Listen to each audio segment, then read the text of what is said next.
GG Sniff, the thing. You did it. You did the thing. Good work.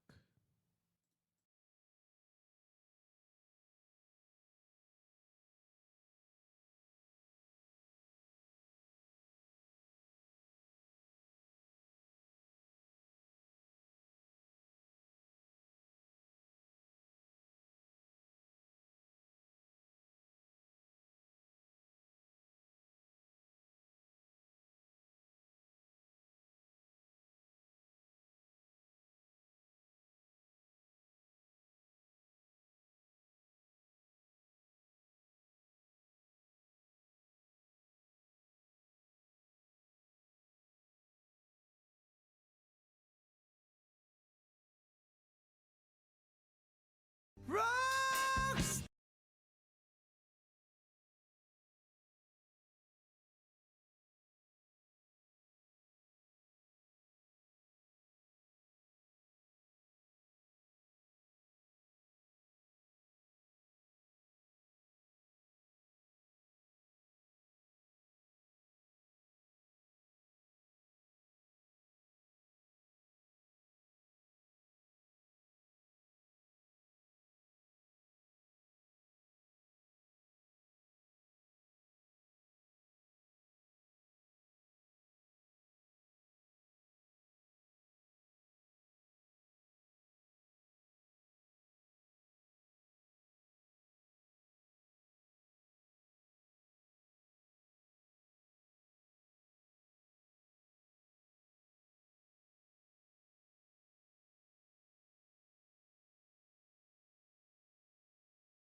Hello, hello. Oh my god, excuse me. The rocks. Anna, congrats on first. Calm, hello, welcome on in. How's it going, everybody? Happy Monday, part 2. Ya goons. Let me throw on. There we go.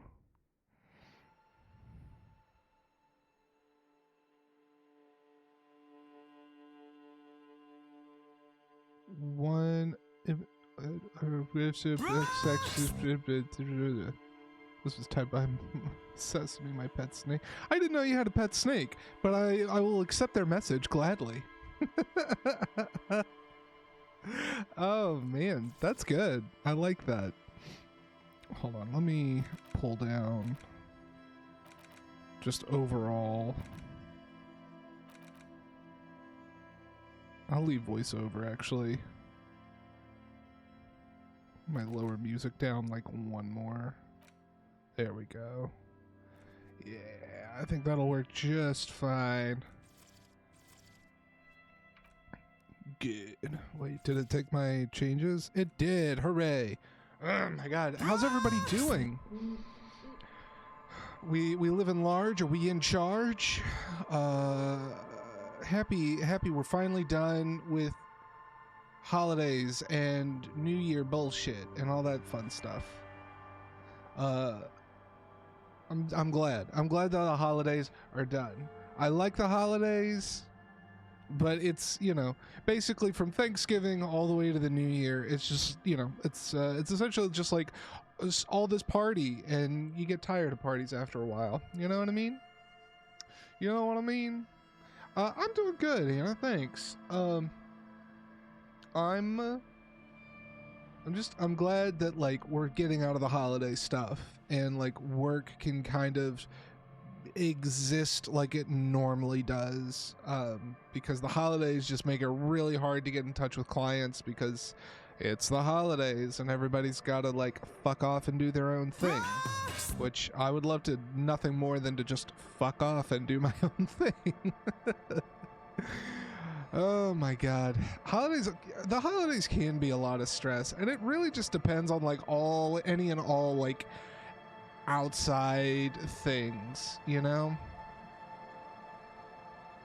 Spoken like a corporate drone. Yeah. Yeah, I am unfortunately a drone. That is so upsetting. Allie, hello. Welcome in. How you feeling? Also, what kind of is a ball python? Ooh, almost a year and a half old now. So, how big is he then? My lung is in another room. I sneezed and my lung just flew across the room. That'd be goofy. So I have no idea what I'm getting into on this shit. Coughing, actually, yeah. Here, I'm gonna pause that because there's a lot of extra noise going on between game and blame Brett. Oh my god, the burps. I'm so sorry, everybody. I decided to shovel down pizza rolls for dinner tonight, and they were very, very good, but they make you really burpy. About 2 foot long, but his head's like an inch big. Damn, Dessa. He's nice. He's a nice size. He's a little nice size guy. You're gonna have a big old boy after a while. What are you gonna do when he gets like 1,000,000 feet long, and he's gonna be able to be on the hunt? He might get you in your sleep.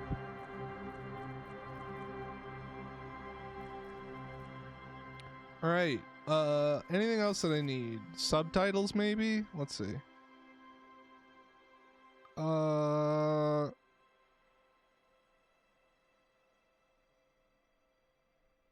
Language, English. Oh, that's kind of cool. That's actually really cool. Dyslexic font. I do love me some dyslexic font. Not gonna lie. I'm not dyslexic, but it's so much easier on my eyes.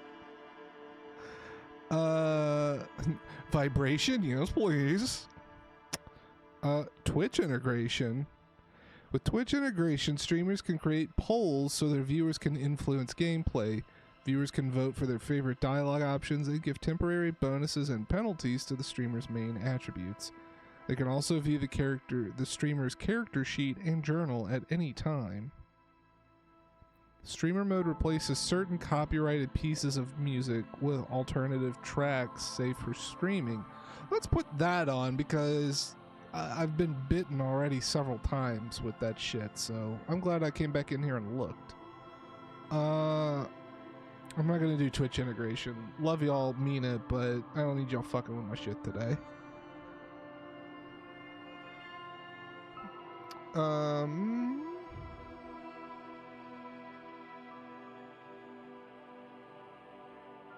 I still love him or something, but he's too stupid. 4 or 5 feet man. That's damn.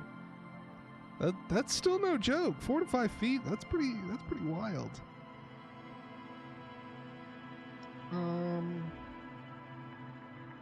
You do a playthrough of it alone before you Twitch integrate? Yeah, Allie. I and that's assuming that I'll ever do another playthrough. I probably might. I don't know. We'll see.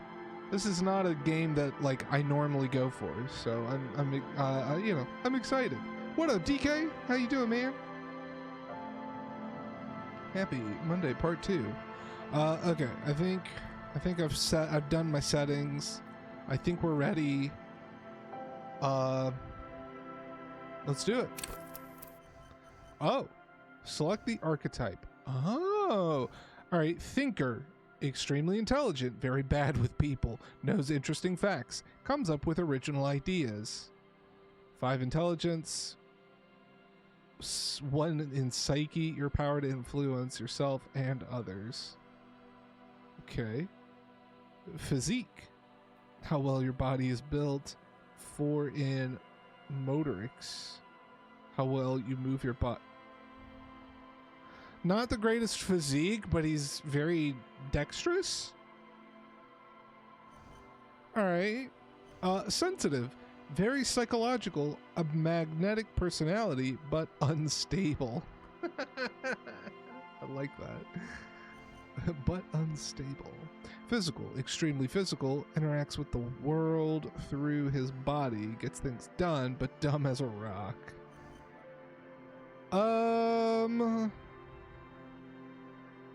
Unstable sounds like us. Yeah, it does, right? Might begin to lose his mind. That might be kind of fun. I might just go, let's go with sensitive. I think sensitive sounds like a good blending. What's the oh, it's just to break up the thing. I see. Never mind. Plus Inland Empire. I have no idea what the hell that means. Your capacity to reason. +0 logic, +0 encyclopedia, +0 rhetoric, +0 drama, conceptualization, psyche, +1 Inland Empire. Again, I don't know what the fuck that means. +0 no empathy. I have no empathy. There's one stat you're going to need. This is not a spoiler, but it can lock the game. What? So should I go for creating my own? Is that what you're saying? Go and put a banana in your ear. What up, banana? How you doing, dude? The stat that I always talk about is tacos. If you don't invest enough in tacos, you are destined to fail. What about pizza rolls? Because I did do pizza rolls. Shivers. Wait, we need to have shivers? We played that game already, Allie. What are you talking about? That's within physique.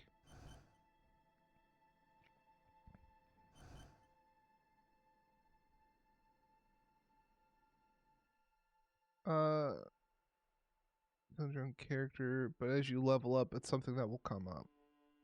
You can level up as you go. Oh, I see what you're saying. Okay.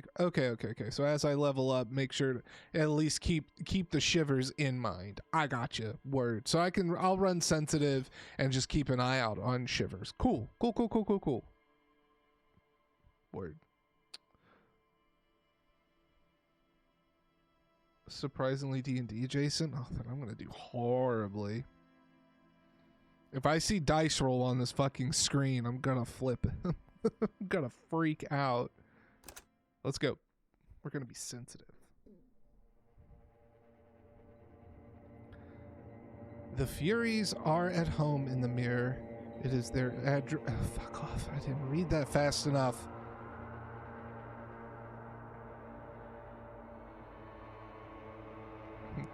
Whoops. There is nothing.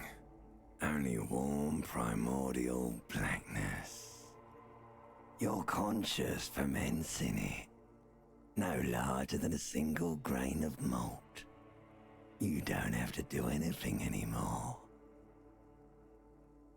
Yeah, we can 100% move chat. Okay. Stand by. I gotta remember where I put shit.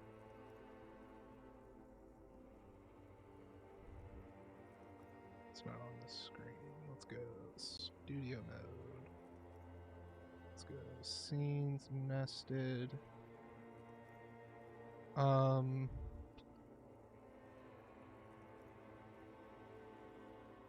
Sources.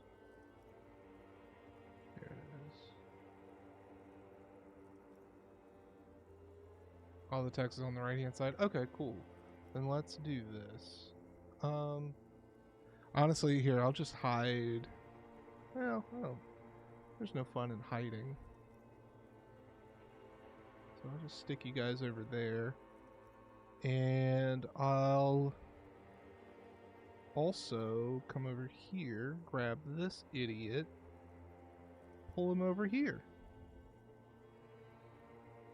There we go. Look at him.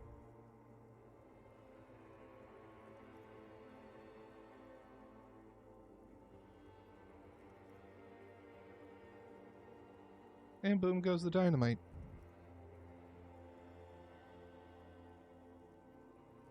It's weird being on this side. That's so strange. Ancient reptilian brain. What a great, descriptor. Ever. Oh.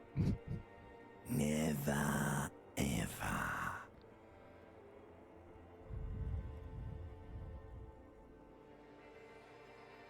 Simply keep on non-existing.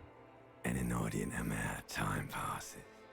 It is utterly void of struggle. No ex-wives are contained within it.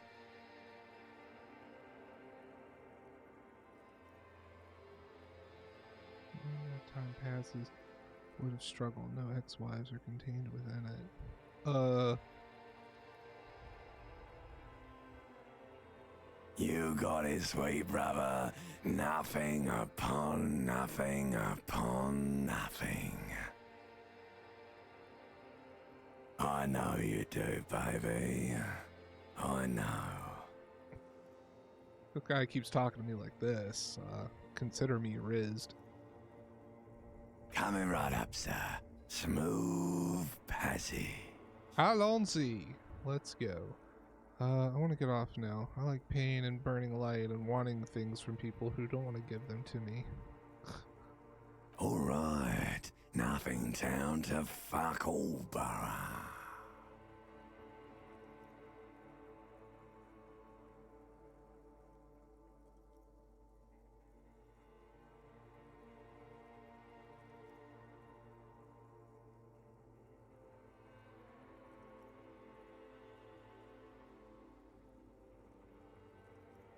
Might be the same person.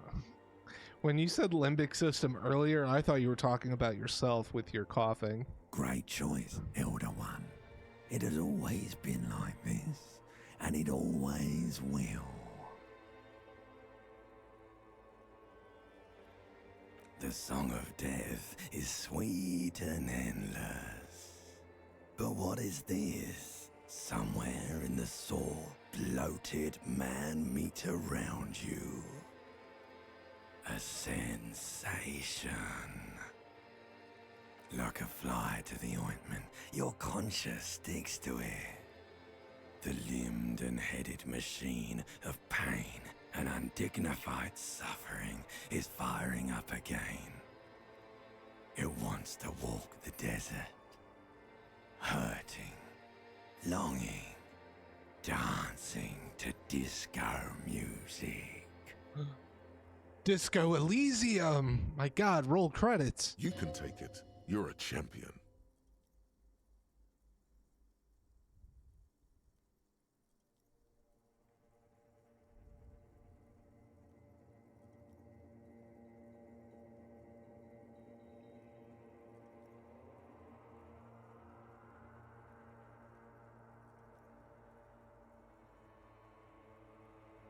The stench of liquor rises from your mouth, and with it, an ungodly headache. A fiery streak penetrates your skull, trying to force your eyes open. It's a sound, a clarion call from hell.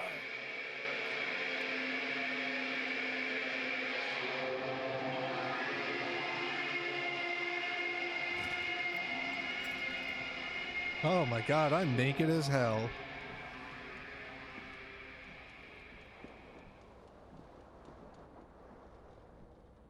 Yeah, that was really good. First things first, pants.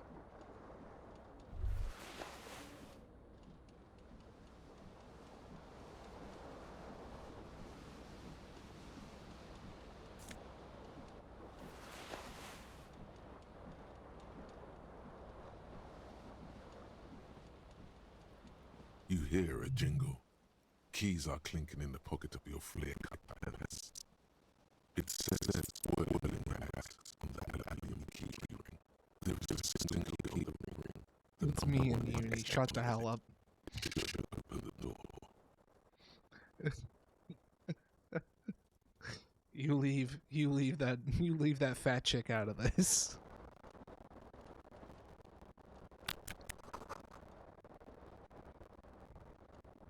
Hold tab to highlight. You see bottles in the tub. Alright. What this? Oh, I can zoom in.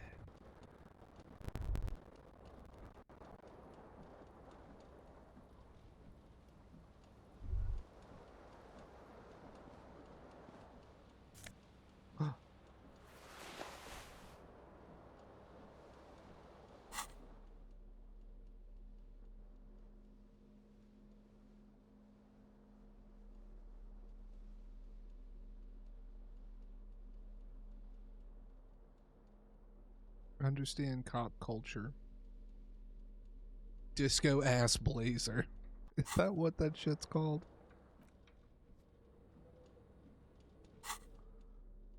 Disco ass blazer. White satin shirt. Flare cut trousers.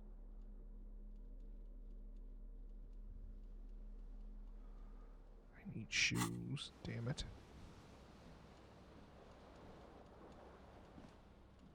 A mirror hangs above a bent and broken sink. In a fierce discharge of masculine energy, someone has ripped half the faucet off. Hot water sprays from the base and steam covers the mirror. You cannot see yourself, just the outline of a man. Suddenly, you realize you have no memory of the face that awaits you there, underneath the soft vapor. As you slowly reach your hand towards the surface of the mirror. Abort. You clearly have not thought this through. You won't like what you see there, and you will never unbecome it.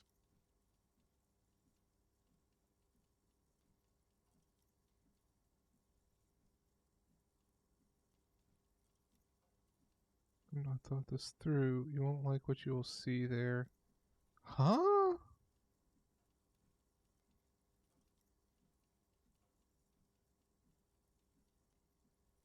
I don't care.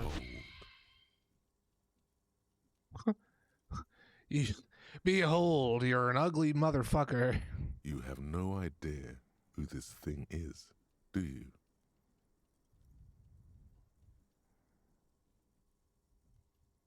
Too late. You clearly have rigor mortis on your face.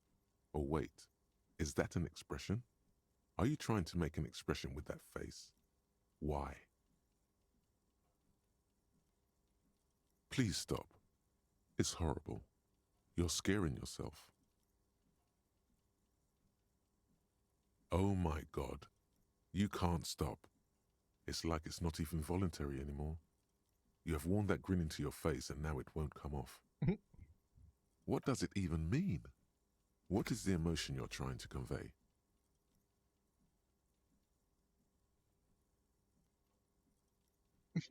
It's meant for the ladies.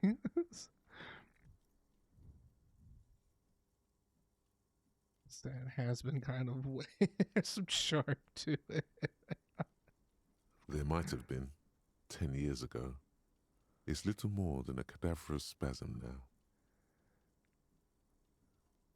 Very low, very low. Okay.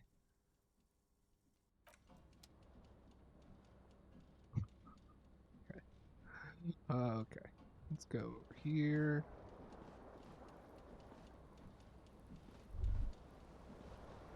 Oh, I see my tie. This fan has two chain pull switches. One ends in a tiny fan, the other in a light bulb. A truly horrific necktie has somehow attached itself to one of the blades. Or has it been consigned there as punishment? You feel as though this creature is your friend and wants to reattach itself to your neck so that you may continue your adventures together in this strange world. The blades come squeaking to a halt. It should be easier to reach the tie now.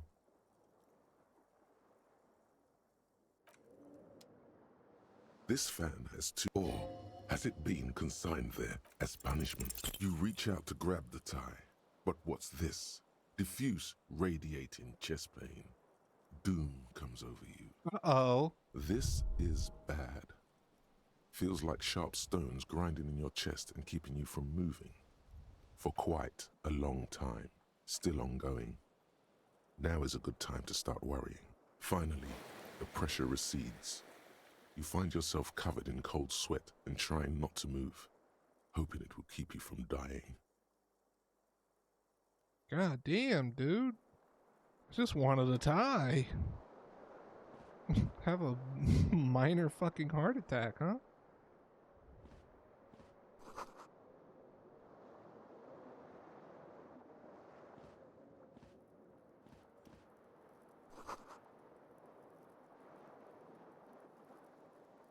Throw out the tape while the song was playing. What an asshole.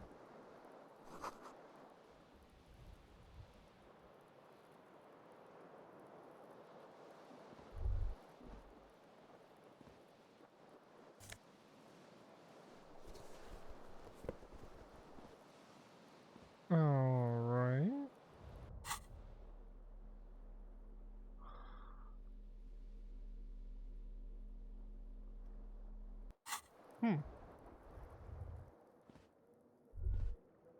Anything else in here that I should interact with? Oh, hey, there's a broken window.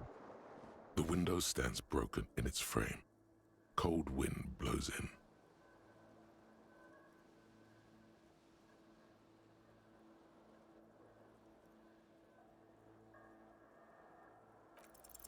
What do you mean, assess the damage? How would you do that? What are you even trying to do? The morning light hurts your eyes. It's hazy, but you see the ocean and some war-torn buildings. Okay.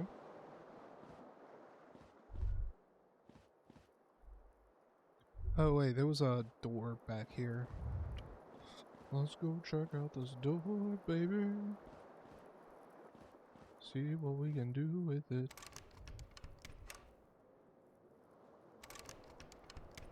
Or I guess I can just go fuck myself. That's okay too.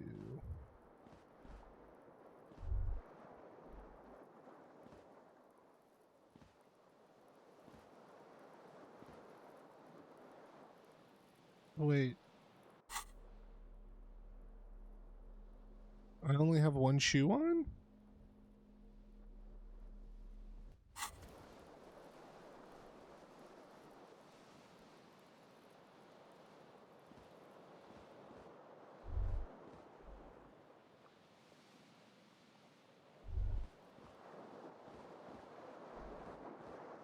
I guess so. I guess I get one shoe and one shoe only. They do not come in pairs in this world.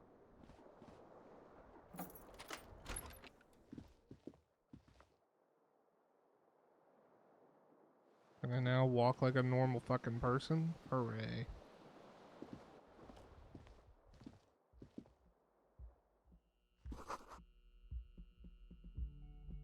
The year is 51.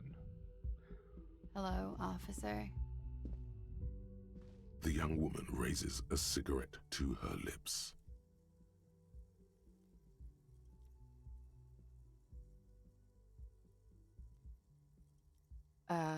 No. There's only one solution to this. You're a businessman.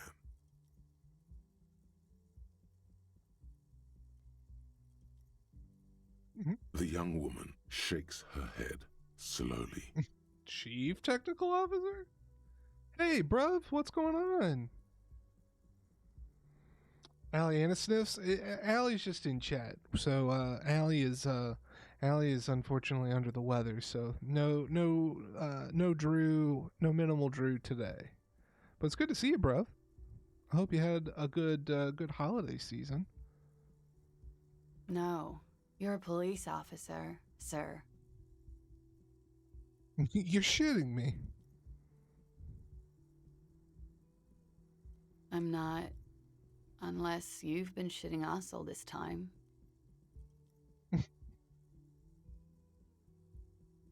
Yeah, I had a pretty good holiday. Not too bad.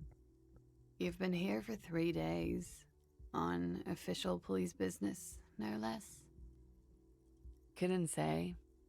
In truth, so far, mostly drinking. I wonder if mine would let me be an officer of the law. Challenging.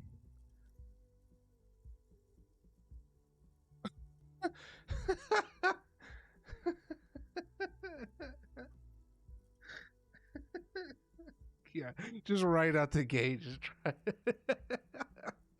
Fucking weirdo. Just walk out like some drunk asshole. Hey, hey, baby. Hey, you want to come back into my room? It looks like a fucking mess. Let's be a mess together. Blah, blah, blah, blah. Oh, man. La, la, la. Hey, HQ, welcome on in. How the heck and hey are you?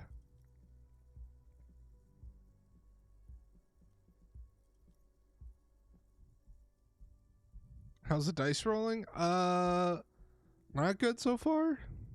I think I'm like 1 for 4.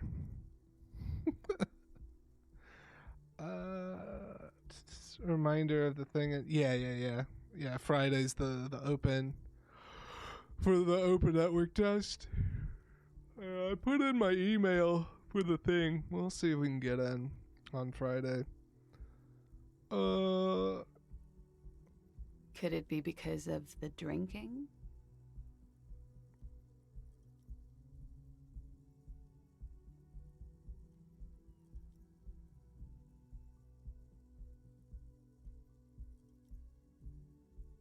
Don't be so harsh on yourself. They let almost anyone be a police officer. Damn, roasted. Explain baseball metaphors for sex to another British person yesterday. Oh, explaining the bases. A glib remark. Don't let it stand. Assert yourself. A fondness for contradictory statements.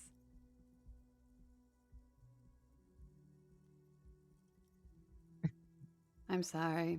I was being glib. I'm sure you're a great cop. No, she's not. Reassert yourself by being flirtatious. Oh shit. I'm gonna assert myself flirtatiously. Let's fucking send it. Do I get lucky? Try the expression. Come on, why are you still doing this? Yeah, let's fucking roll. Yeah. First base is kissing, second base heavy petting, third base mouth stuff. Yeah, them's the rules. Them's the rules of the bases. That's what baseball players do in a game. When they get to first base, they kiss the first baseman. When they get to second base, they kind of pet each other really hard, like some good over the pants. And then when they do third base, man, that's quite a sight at third base. I'm at death's door, bloated, a goner, and still. Does this longing ever stop? What? What is the statement? Why am I out? Why am I a fucking freak right out the bat?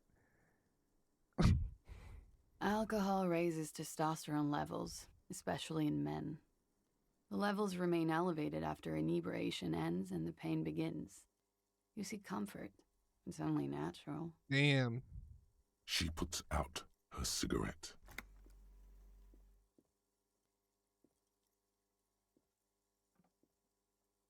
She looks back at you, a light glinting off her eyes. And no, it never stops. Goodbye.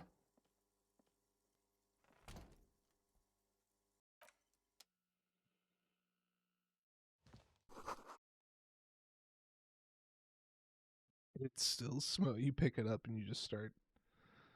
It's 7th bases, but I think it involves a jar of Coleman's English mustard and a 12-volt cow. God damn. Only 12 volts? Come on. Really ramp it up. If we're busting out batteries, let's go for the whole hog. The weekend edition of satirical newspaper, Trump Le Monde. Alright. I'm not gonna knock on her door right away because I'm not interested in being that guy.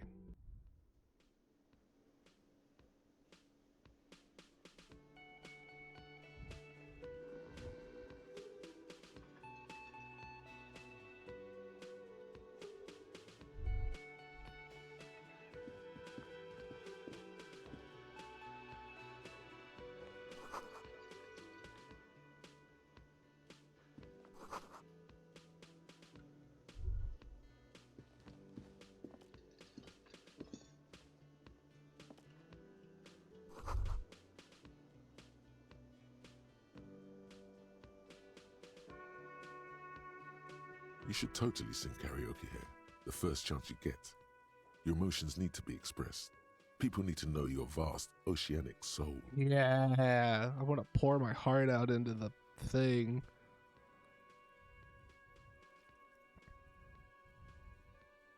Utterly. And it needs to be heard through a PA system by other people. Whether they like it or not. Ram it up their ears, says your adrenaline gland. Violently express yourself. What? You have not yet stumbled on the right lamentation, but it's out there. It'll come to you. You will wreak havoc with it. Don't worry. I was thinking maybe I could sing something happy, get the people going. No. Don't sing the happy song. It's stupid. Sing the sad song. It's profound. You have to find something tragic to sing first, though. Monday. Sing karaoke. You need to find a sufficiently tragic tape, then play it on a boombox to memorize the lyrics. Then ask the cafeteria manager to perform, preferably in the evening. More people at the bar then. Get hold of a sad song on tape. My God. I'm here for this. Okay. A man in his late 20s stands behind the counter, inspecting a stuffed seabird. As you approach, he gives you a sideways glance, then looks down again. That was disdain in his eyes. Even now he's purposely ignoring you. Something tells me that you don't like me. Oh no, you're a hero. A real hero cop. I'm a cop, but I'm also a hero. You're being sarcastic. Am I? Or did you ride in, take the body down, solve the murder, and not trash my hostel room?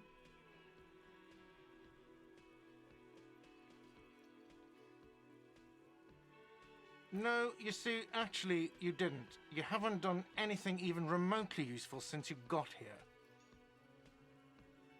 No, I haven't seen you around. I'm not always here. He looks down again, keeps plucking at the bird. A competent work of taxidermy. The white and brown seabird lies among piles of coasters and drying mugs. One of its wings broken. The man is trying to mend it. Oh no, I broke it, didn't I? Looks like the bird was ripped off the shield that was used to mount it, most likely on a wall. Something about it makes you feel bitter. Look, your buddy is over there. On the door where a man in a bomber jacket is tapping his foot on the floor. Why don't you go and talk to him, okay? I'm a cop and I talk to whomever. Listen. I'm a cop. I'm a cop and I talk to whomever I want. Okay. Just being a constantly drunk. He pretends not to hear you, concentrating on the bird instead. All right, fine. He wants me to fuck off. I'll fuck off. but I am gonna go read this sign behind him. What are the specials? Menu have been wiped clean. Only the word Monday is written. Well, that's so fucking stupid. A water cooler. A large bubble is rising to the surface. The thing farted. The end. What does it say? Mess hall reserved for union members. Door opens at 1600. What does this say? This royal pinball machine is unplugged. Well, that's lame. Hi. Hello, sweetie. The cryptozoologist's wife? Wow. You shouldn't keep your colleague waiting. Fine. Talk to this guy. A bespectacled man in an orange bomber jacket is tapping his foot on the floor. Looks like he's waiting for someone. As you approach, he narrows his eyes and extends his hand in greeting. If an assault were launched on this building right now, if the windows came crashing down and the whole world descended upon you, this man would hurl himself in death's way to save you. You are sure of this, but why? Kim, what's up? What up, Kim? I guess shake his hand. Hello, I'm Kim Kitsuragi, Lieutenant, Precinct 57. You must be from the 41st. Uh-oh. You realize he's waiting for your name. This is your chance to come up with a really good name for yourself. Get creative. Conceptualize. It's very low.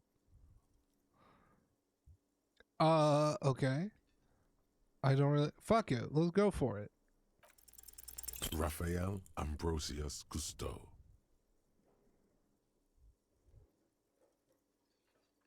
Won't I come off like a douche if I call myself that? No, you won't. Raphael Ambrosius Cousteau is one classy name, and you're one classy cop. Say it. Yeah, okay. Yes, well. It looks like we had a little scheduling error on Sunday. God. Saturday too, actually. Have you had time to talk to the manager here? If you don't mind, we should talk to him again. Ask him for a rundown of the area. Now that I'm here as well. I understand the scene is out back, right? It also wouldn't hurt to assure him the police are finally here. In full force, I mean. Have you mapped out the initial interviews?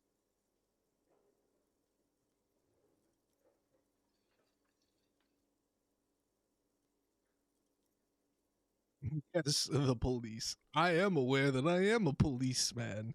Of course. What interviews? At the 57th, we like to prepare an initial list of persons of interest, and then just skim the surface.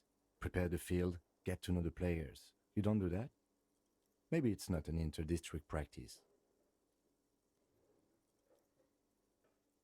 I haven't.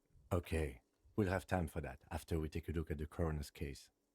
Have you removed the dead body from the tree?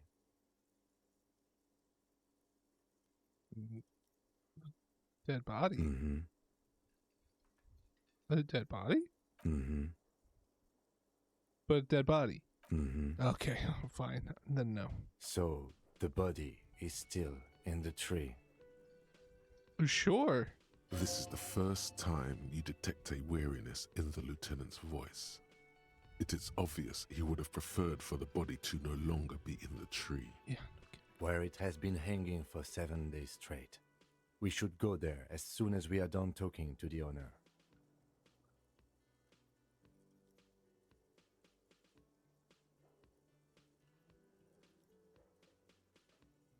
I can see you drank last night and the night before, and that you are still drunk now. But I have seen officers go through worse. Much worse. If you need something for your headache, there is a general store nearby.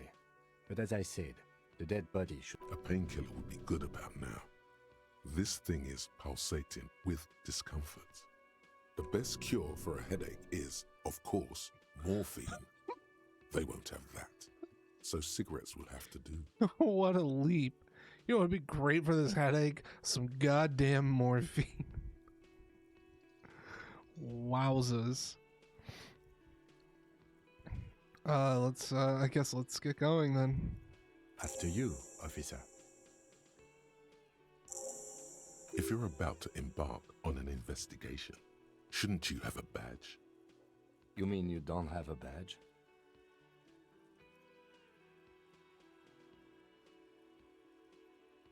Losing your identification card is a serious matter. My vehicle has a shortwave. You can use it to report your badge missing. I advise you to try to locate it as quickly as possible, but getting the body down should still take precedence. Lieutenant Kitsuragi is now in your party. You can talk to him whenever by interacting with him. Thanks, tutorial agent.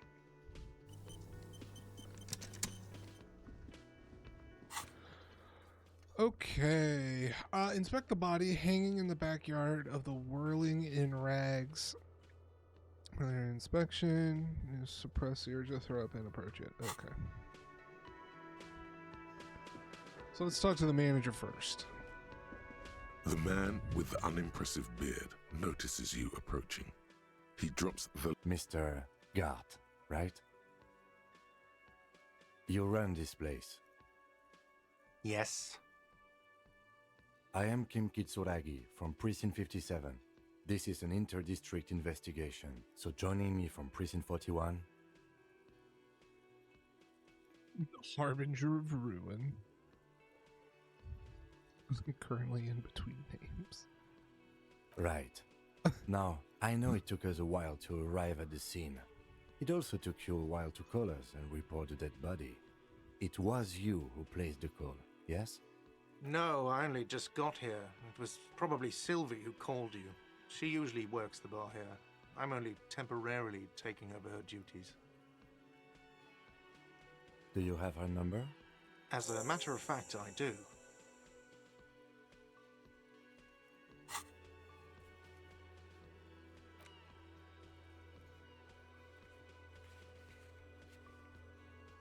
Okay. Ah! Too far. You said you just got here. From where? Are you a local? What, of Martinez? No. I live in Jamrock. I only sometimes come here to keep an eye on the place. This is just one of the many, many cafeterias I manage. But you still know your way around, yes? In case we need directions. Yes, I know where some things are, but as I said, I don't live here. I just used to work here. And I'm not going to start working here again, if that's what you think. I didn't imply that. Detective. I have everything. You?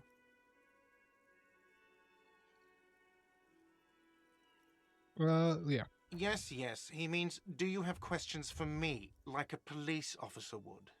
I'm gonna slap the fucking crap out of you if you don't lose the tube, bud. I'm gonna do it. I'm gonna reach over that counter, I'm gonna grab that bird, and I'm gonna slap the fucking piss out of you. Who killed him? Why did Sylvie go away? She went away because none of your business. Wow. All right, fine. Extra fine.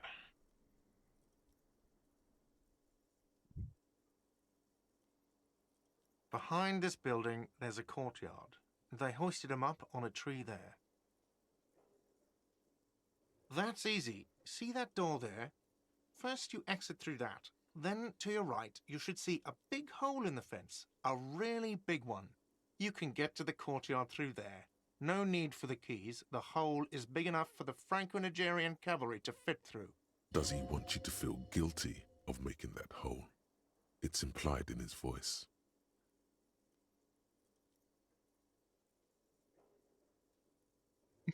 Who killed? I still love that. I'm not gonna. Fuck it. I don't know who killed him. I'm not the police. That's your job. Did you kill him? What are you, crazy? Of course I didn't kill him. Suddenly you tense up. Blood is being pushed to your muscles. You should hound him on this. Hound him hard, the prey drive says. Yeah, let's push him. No, I didn't.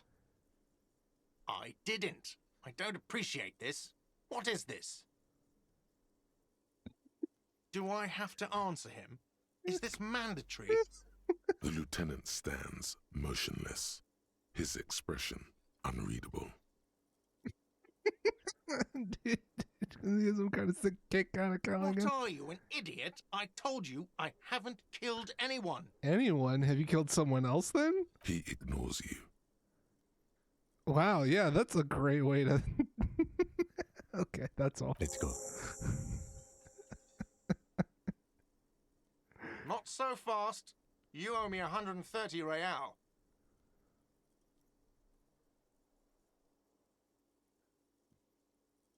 Slip away. I don't know you shit. Honestly, I don't know you shit. Oh, you don't owe me shit. Well, officer, you're right. You don't owe me shit. You owe me money. We do not need to assert ourselves here. We only need instructions from him. This is the proprietor, remember? My God.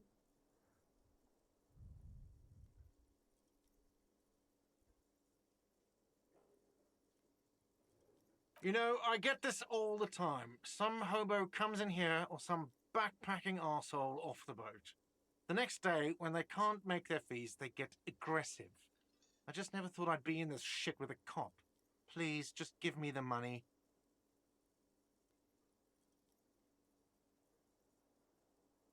You're under just arrested. God damn, dude. Let's see.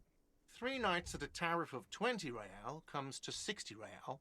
Then there's the window you annihilated. The hole in the window was the first thing I saw when I came to work. So don't try to tell me you didn't. That will be 40 real in damages. So that makes 100. Another thing you've annihilated is half the bar. You've run a tab of 30 real. Actually more, but we'll round it down to 30 for your hard work maintaining the stability and order of Revachol. That's 60 plus 40 plus 30 equals 130 real. And yes, real is still money. What are you, brain damaged?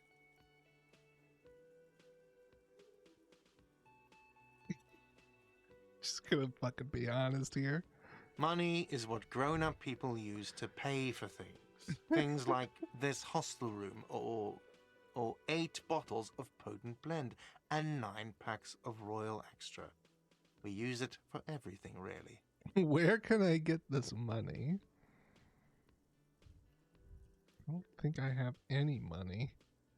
There's a shuffle of nylon as Lieutenant Kitsuragi looks for something in the pockets of his orange bomber. That's cop 4. I haven't offered to pay because I don't have any money either. I'm sorry, but he has to pay. I can't let him stay here any longer if he doesn't. If he doesn't have the money by tonight, then... Officer, maybe you are better off working this from home for now. You live in Jamrock, right? It's not that far away.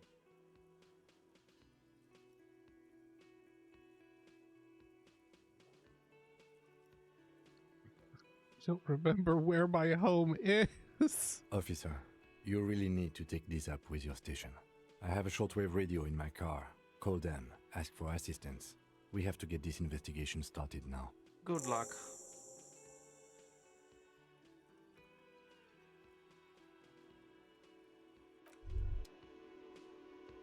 By the way, where is home? The address is coming up blank, and this place sure isn't it. I really don't remember. But you've been at this hostel cafeteria for only 3 nights. Where were you before? You had to be somewhere. You don't really know, do you? Does this mean I'm home? I'm just a homeless man and I'm tricking everybody. I just told everybody, yeah, I'm a cop. I'm a fucking cop. What do you do? South, maybe. Doesn't sound like somewhere you can stay if you run out of money.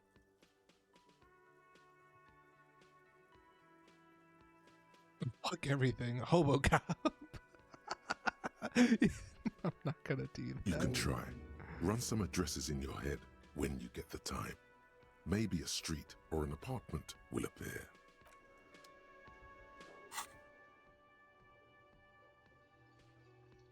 All right, cool. We'll focus on that later. Let's go do something about this body thing.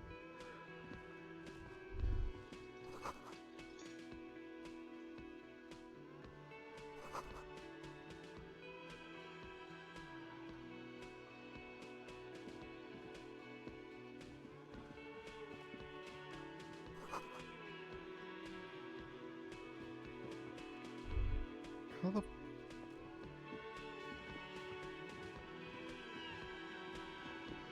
Oh, right. There's a door over here.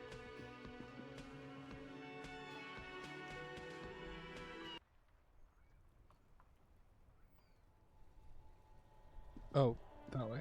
I see it. Kim, you are way up on me right now, dude. I'm gonna need you to back up a little. Just like the slightest of smidgens.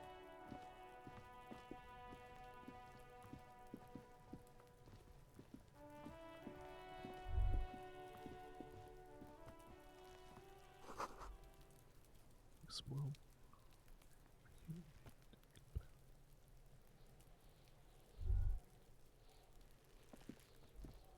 There are several footprints in the mud, left by work boots.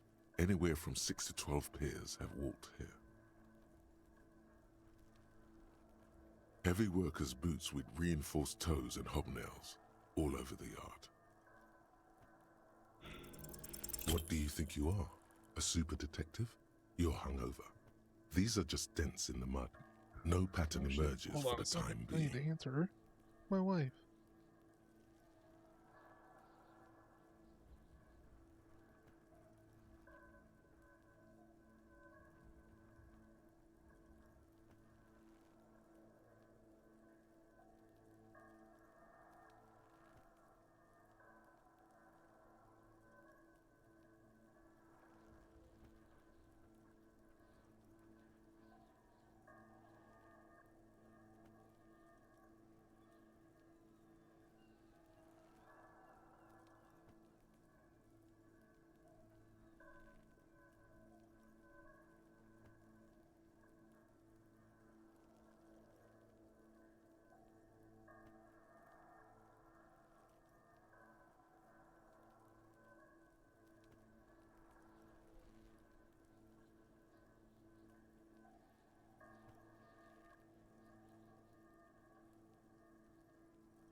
Yes, I told her.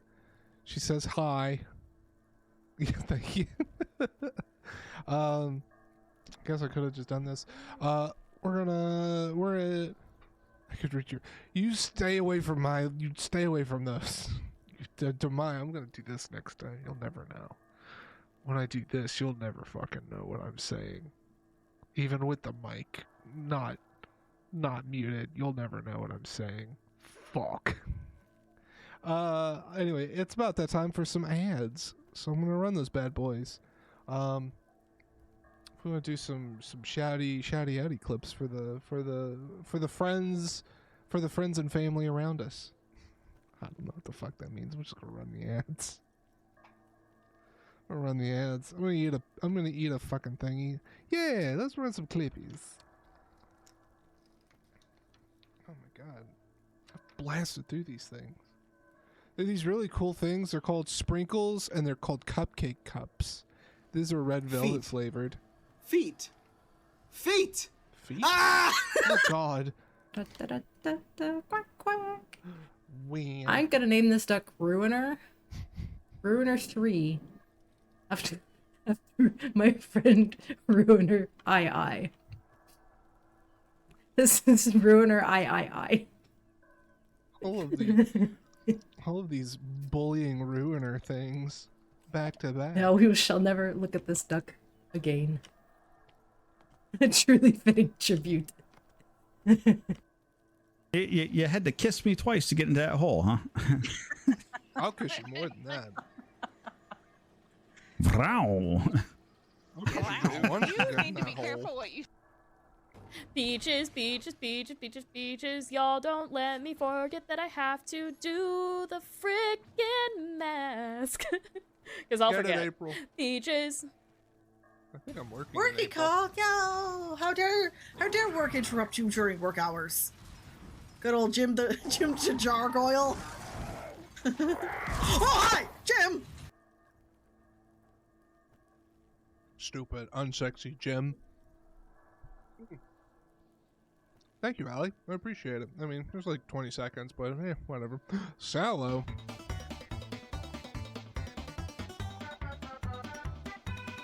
Bro. Yo, bro. Oh, shit! When's the last time Sallow went live? I think I followed him like forever ago, but Damn, I've still never good. caught him on.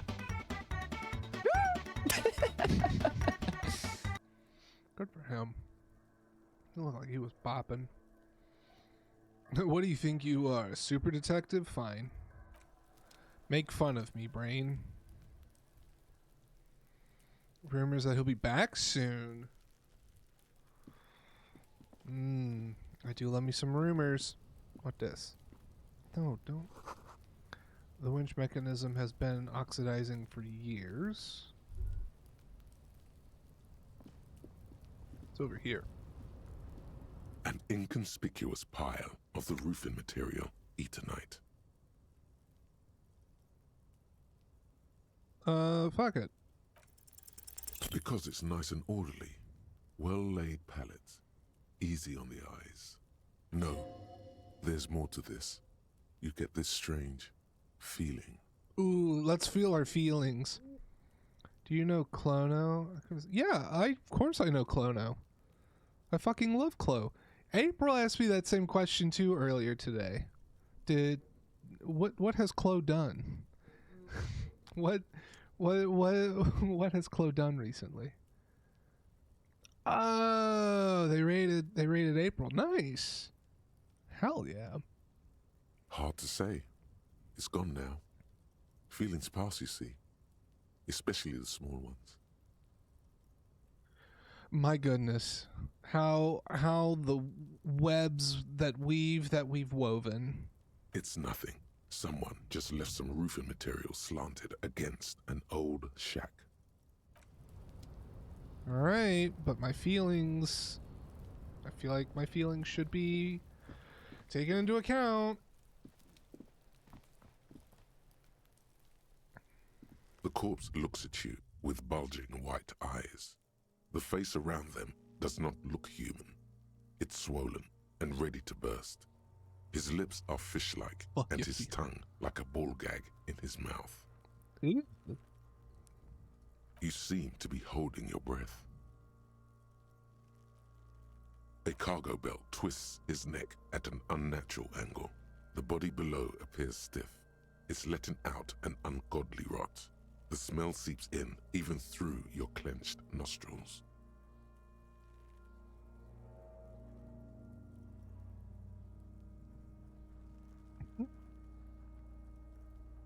Active decay. It's okay to throw up, officer. No one is judging. He's about to blow! Cop's gonna blow, Kuno!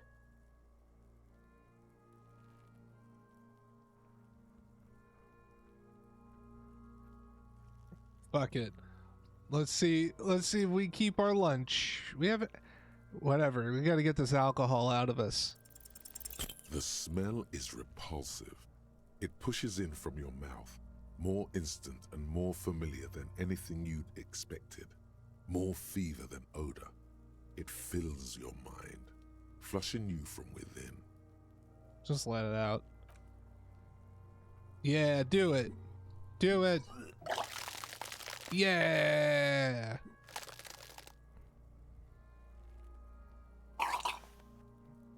Oh. You feel a great force ringing from your stomach. Your body curls and pushes it out until a pool of vomit lies under your feet and your throat stings from the stomach acid. It's okay. Happens to everyone. Keep it. The hangover is clearly making this worse for you. You could use some ammonia to clear your head.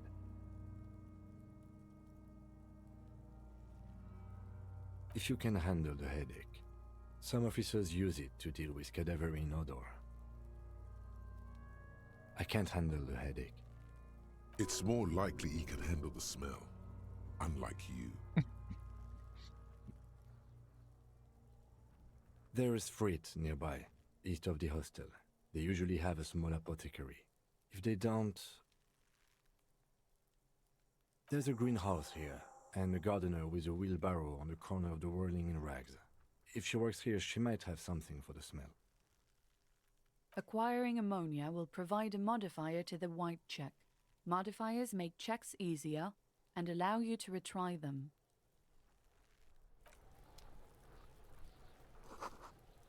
His ladder is rickety, but it's climbable. I was trying to grow herbs in the greenhouse. Alright.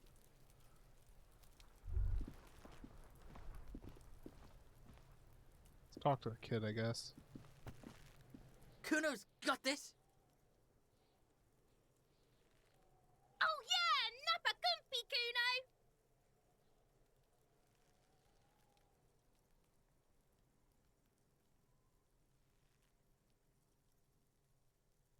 Can't talk, pig. Shit's coming up strong. Throwing rocks. Shit coming up strong. That sounds good. Joyous.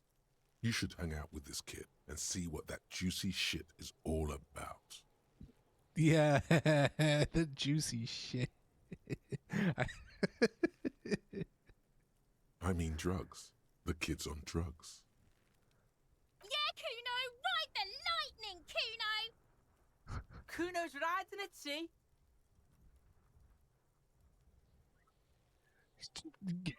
Just this little kid's just high throwing rocks. The rake, Kuno! You should throw the rake at him, Kuno! The fuck does Kuno know what a rake is? Kuno's not a gardener.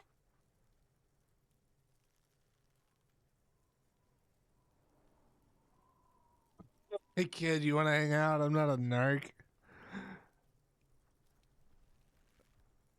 The fuck are you talking about? He's calling us Kuno! He says we're fucking each other! No, what the fuck? Hello, fellow. What up, my hip children? Why? God damn. We didn't need to be throwing around that word. Fuck no! Kuno doesn't buy that shit. Fucking entrapment shit. Alright, entertain the Kuno. Show me what you got. What you got there? What you got, huh? Show me what you got.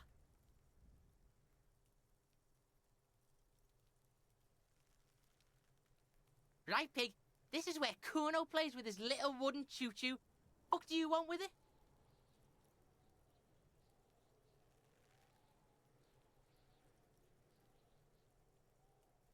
That's just some shit roofing gimps left behind, lazy dinks. There it is. That strange feeling again. As if there was more than meets the eye about that pile of roofing material.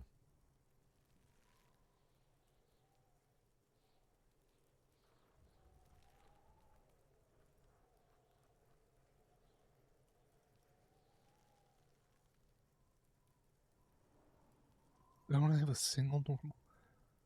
Inner eye! Fuck are you talking about? Ask me a normal question, pig. They're trying to make you feel stupid, Kuno! You glance again at the roofing material in front of the shack. Yes, you should go back there. Dunno. Kiptas gardener used to work there.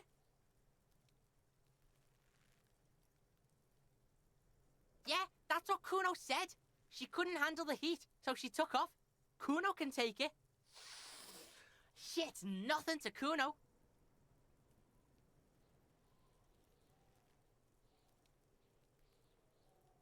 Look, Kuno doesn't explain shit. Kuno just says shit.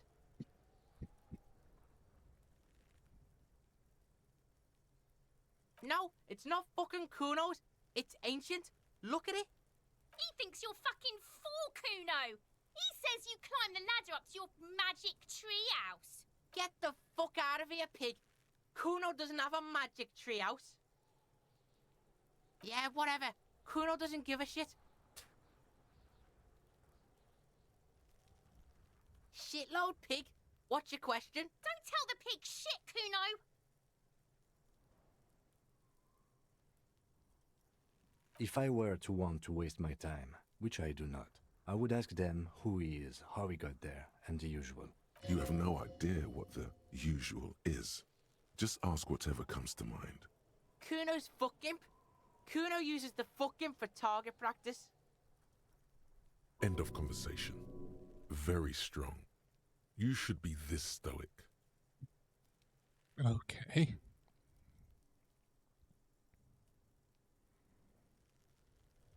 Just a couple of pigs sniffing around in the dirt. That seems pretty fucking suspicious to Kuno. Yeah, you tell the faggoty, Kuno. Jesus.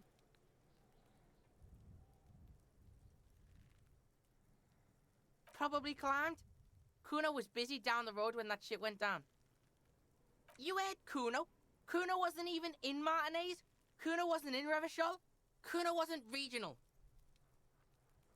I don't know. Some fucking Mesk or I don't know. Some other place. Night City.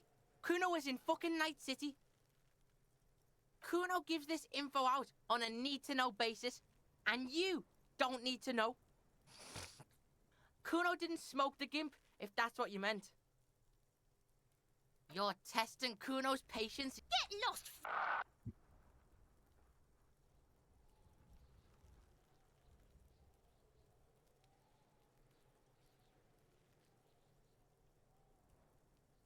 Kuno doesn't fuck. All right, let's go over here and check the pile again, since my feelings are telling me to do so. An inconspicuous pile of the roofing material, Eternite. Because there's a secret door hidden behind the panels of Eternite. That's why they're too orderly. There it is. You see a shabby little door.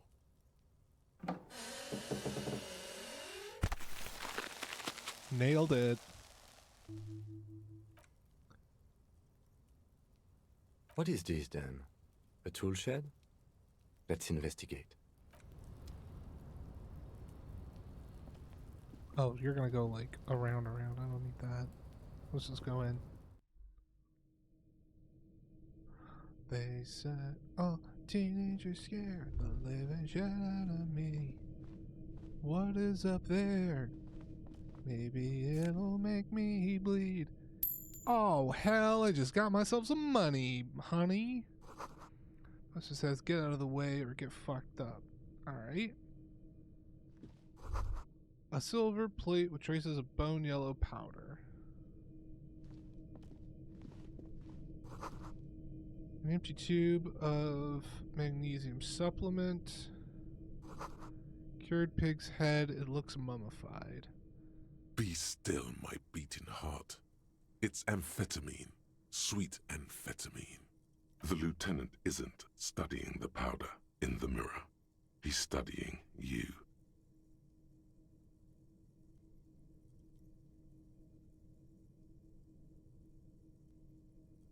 I was thinking about justice. Are you a really good detective? Perhaps not. This is below our pay grade, detective. However, see that ladder there? It's probably another way into the industrial harbor, no? A secret path the local kids use. Mm-hmm.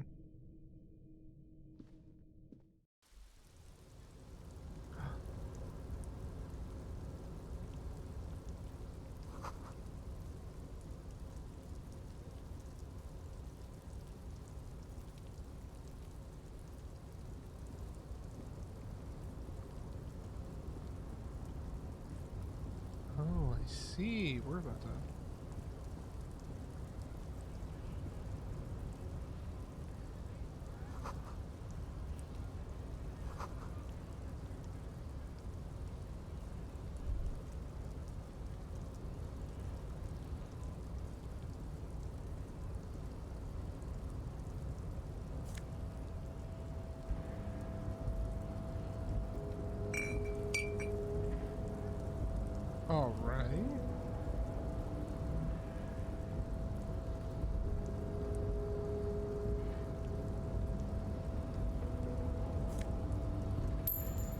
more money. Oh my god, I might be able to pay off this room in no time.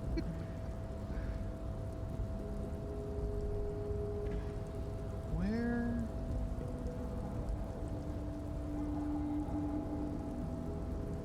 Looks like someone left his tarpaulin cloak hanging on the railing here. Man down, a trooper has been left behind the enemy lines. You could swear it's more of an instinct than anything else, but you know it's a cop's cloak. Yes, it's probably yours. It bears the RCM insignia, and you have a habit of being careless with your equipment.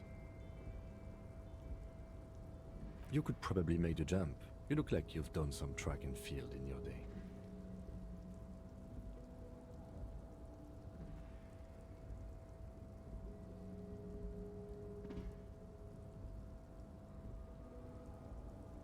The cloak? I do think it's yours, yes. As to whether you should go for it? Well, it doesn't seem too dangerous. 2 meter stops. Whenever you're ready to do it, I'll be right behind you. Probably not right now. It may not be smart.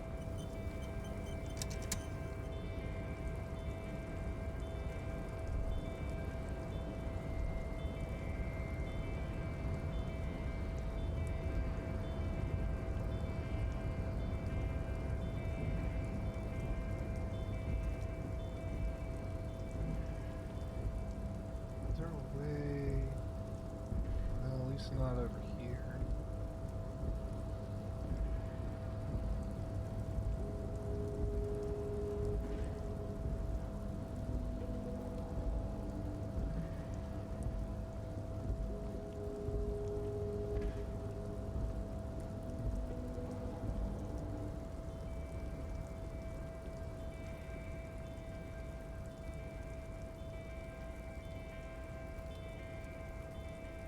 So there's like a, okay, I see. So we can go down. We'll come back out.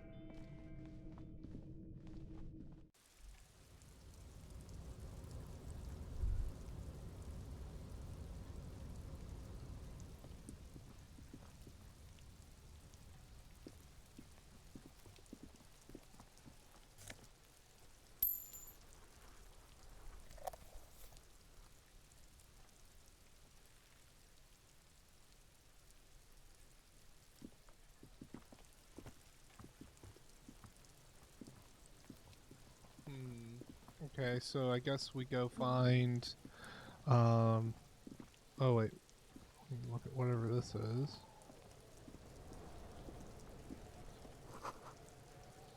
Ribbon, light above descending.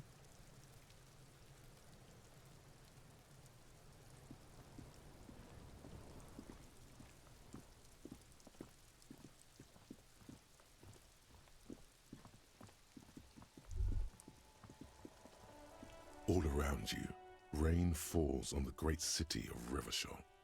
Rain drips from the eaves and floods the gutters, washing the filth away.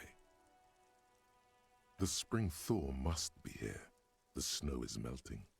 Looking up at the sky, cold water dripping from your hair.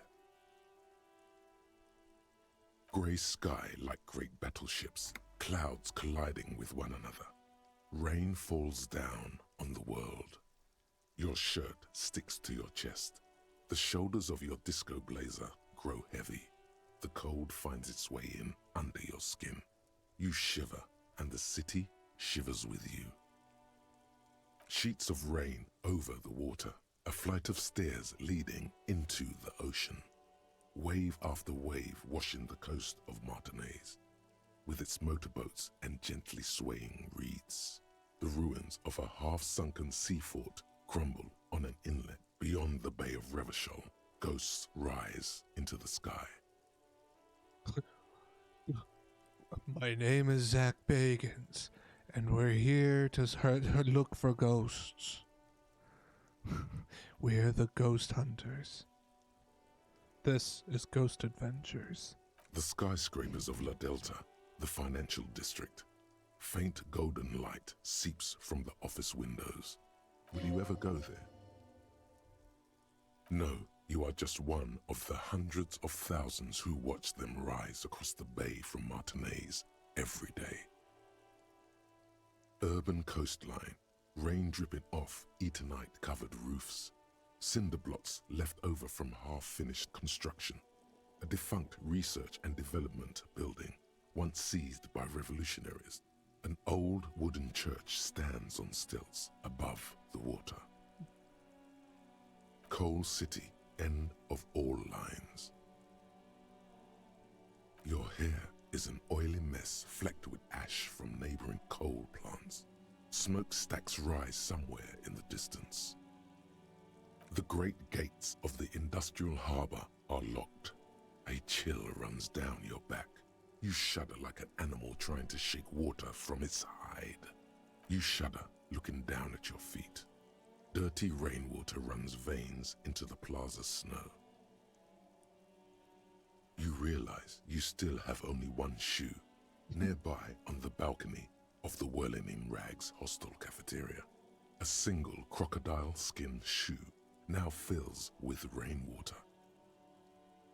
From the corner of his eye, the lieutenant gives your feet a worried glance. Rain drips from his glasses. The lieutenant nods, then looks east. Behind the gates, heaps of supply crates, red and blue metal shipping containers, slick with rain.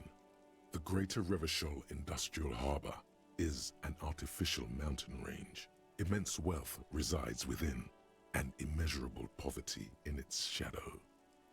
La Drusienne, King Dries passenger harbor. Cruise ships flanked by dock arms. Cranes watching over the mouth of the river distributary.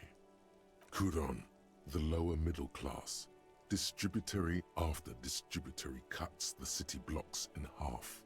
7-story buildings trail off into the rain. Man, this is like a giant fucking info dump. A silvery curtain of rain over the houses. The class divide. Capeside apartments. Tower blocks crowd one another. 4.46mm bullets still lodged in their war-torn stone walls. Hallways collapse from the mortar hits of a war that was lost long ago. Clotheslines go to waste in the rain. Radios play. A yard. Rain falls onto the roof of a woodshed. Coal leaks into a puddle beneath a dead man's feet. He swings from a tree, bloated. Droplets of rain slip from his cold cheeks. A traffic jam. Rain thrumming on the roofs of motor vehicles. Inside, drivers watch water streaming down their windshields. The statue of a king shudders. He too is cold. The canal bridge has been raised. Very childish thought, but every time I see the word canal, my brain just goes, canal? The road ascends.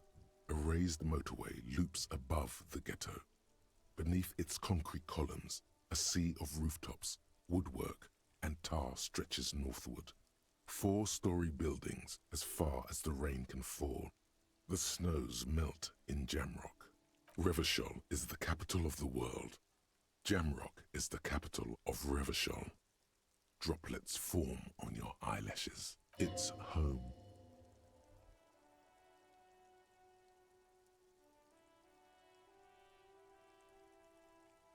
To be in Martinez, where no one goes, at the runoff point of a long-forgotten canal, in the whitest part of town, in the shadow of the day the revolution failed. Standing in the rain, looking north, where Jamrock Rock City stretches inland. Have a brother in the cut. Where the hood at?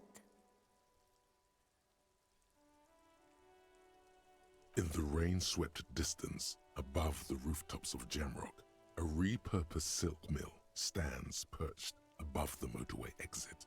Precinct 41 hunches in the rain. Satellite officer Jean Vichmer rushes down the precinct stairs, umbrella in hand. It's unopened. He doesn't seem pleased about the spring rain. On the bridge, officers Torson and McLean are standing guard. Torson wears jeans and a fishnet wife beater. Satellite Officer Vic Mayer passes by, and the young man remarks to him, Where's your homo, homie? What? It's not like that. They're what is called heterosexual life partners. They have a battle-tested relationship. A brother bond, if you will. Huh? Yeah. Heterosexual life partners. Funny apery. Male-centric workplace humor. Have you seen him?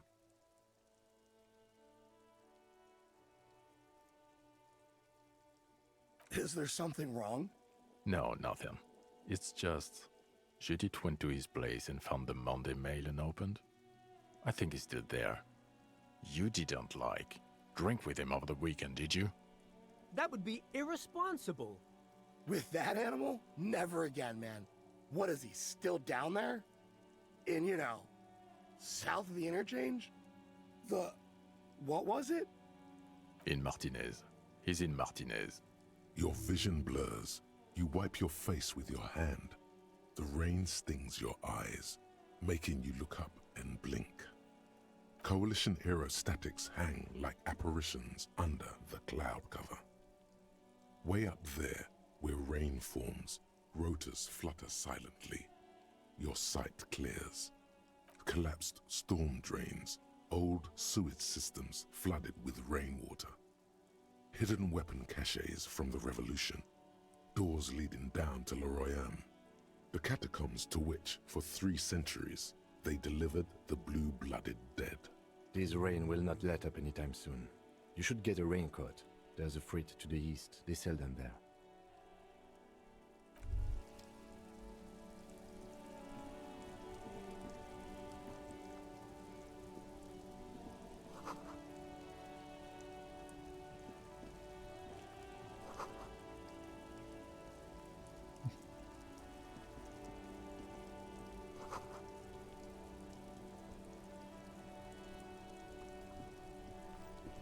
The RCM in Martinez. What can I help you with? We don't see a lot of police around here, that's all. Of course. What can I help you with?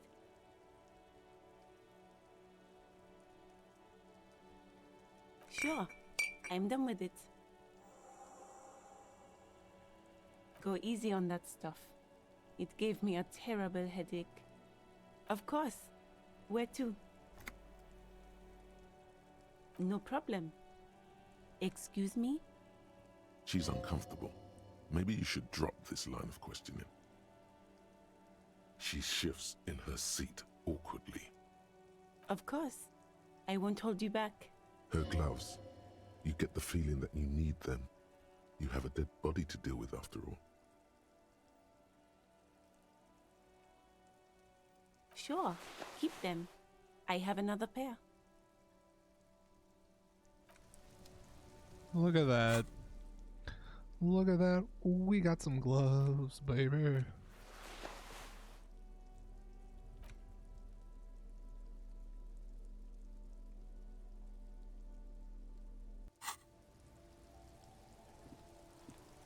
Alright, let's go do some body investigating.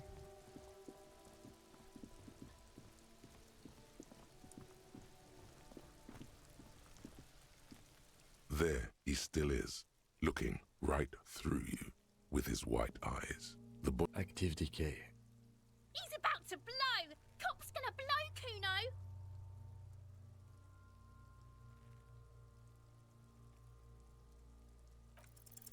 You crack open the ammonia ampoule and breathe in. The odor of death is still stronger. It's a spell of the mind telling you to run, and your stomach to wring itself empty. With your eyes squinting, you stand in it. They do after 7 days, yes. We are deep in decomposition here. The man before you is naked, but for a pair of underpants and enameled boots. His skin is greenish, marbled with decaying veins and blotched by lividity. A fading web of tattoos covers his chest and shoulders. The cargo belt used to fasten him to the branch above appears industrial in strength. The material appears to be ceramic.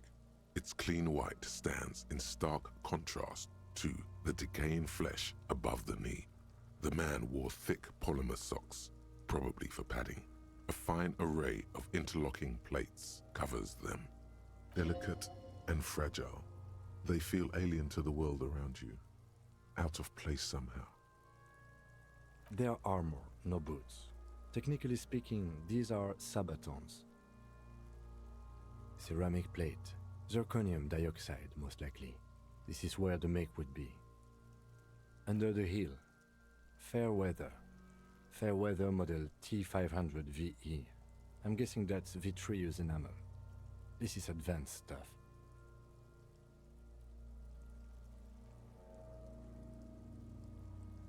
It is. It's expensive. We've requested similar material for our tactical units for years now. The constabularies deemed it too costly. In that time, we've lost 6 men to semi-automatics. For a full set, about 4 years of wages.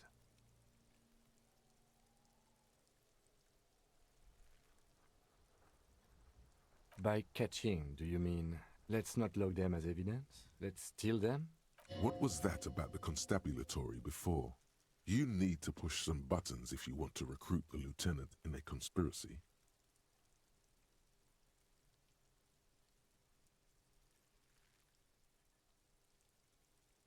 Of course.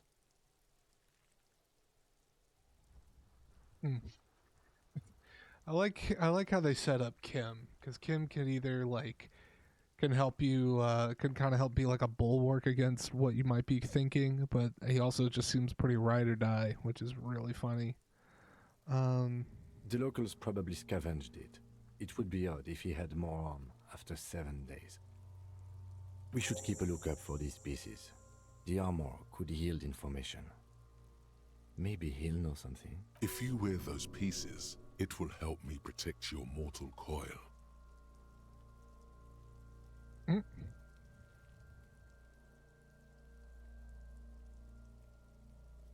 Yes, bullets will fly. They always do. And the coil is fleshy and mush and permeable. Cast it in ceramic shell. Resist death. No, he must have worn something precious underneath his clothes. They've removed all his clothes to get to it. They did not just strip him for the putrid rags.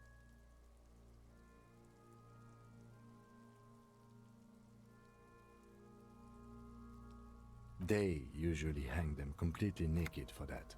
La puta madre, the Mazda, the Besmerties and the like.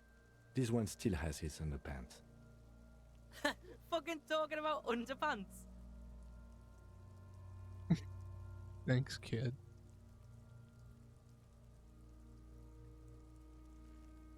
That's for us to find out.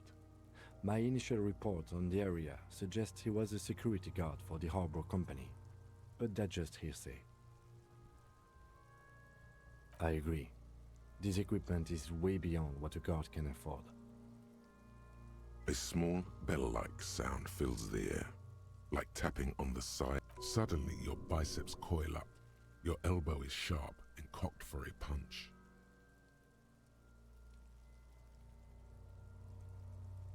It's anything but. This material is a kinetic redistributor. It spreads kinetic energy horizontally, from plate to plate, dissipating it entirely. See? Faint, organic lines cover the plates where they separate into smaller ones. These plates then divide into smaller plates until there are hundreds of them altogether. Like the scales of some ancient white monster, cracked and pearly. This feels dangerous. Are you sure?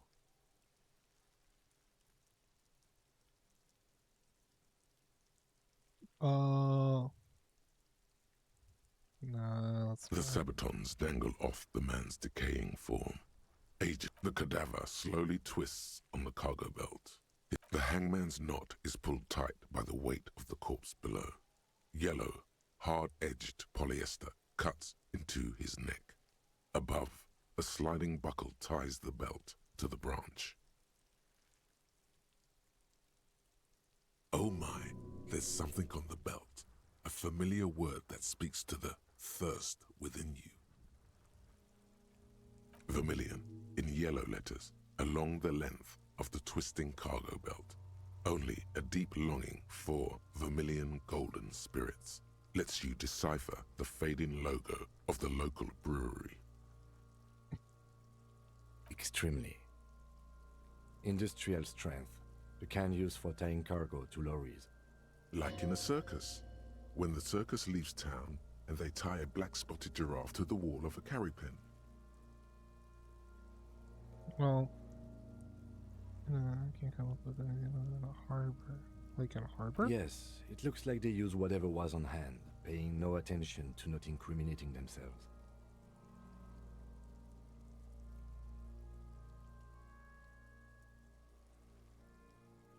The brief suggested as much, politically motivated by the ongoing strike. Did you not get a briefing?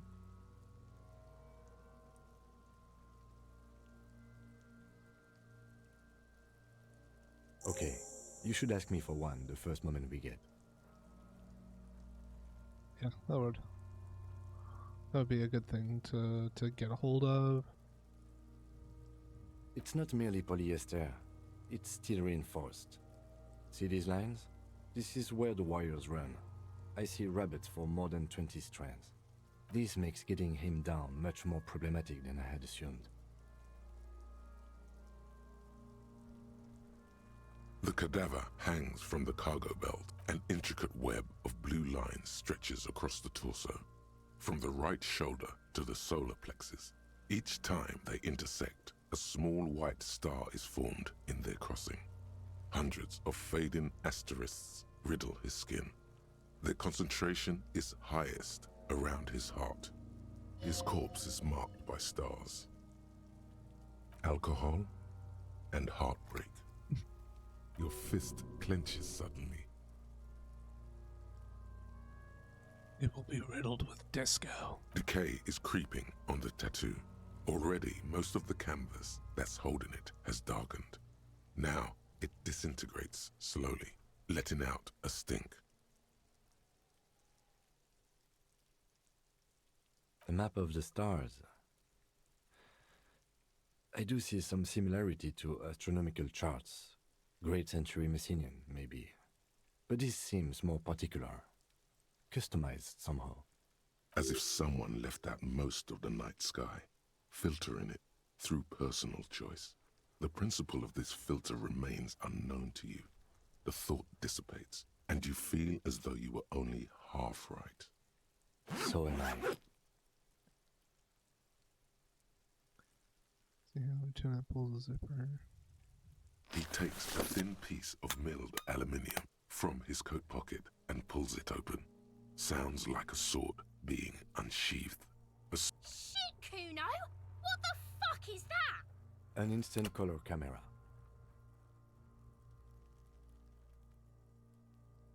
This is the first time he openly acknowledges the kid's existence. I have only 2 ampoules, so nobody move. I don't want to waste one. A sound, a shrill flash, followed by the breaking of a small ampoule of glass.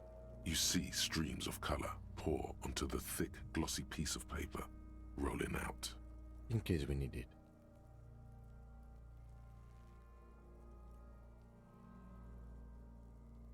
Yes, it is pretty cool, isn't it? It contains insight to the victim's person. By his build, I'd say this was a man of physical violence. The story he wanted his body to tell was important to him. It is his letter, to us. Someone should decipher it. We'll need to show it around. Sure, just don't lose it. The glassy-eyed corpse looks by, his mouth mute and his skin as colorful as the chemical rainbow on the photo paper. You've acquired an interactable item. Investigate this item further by going to the Interact tab in your inventory.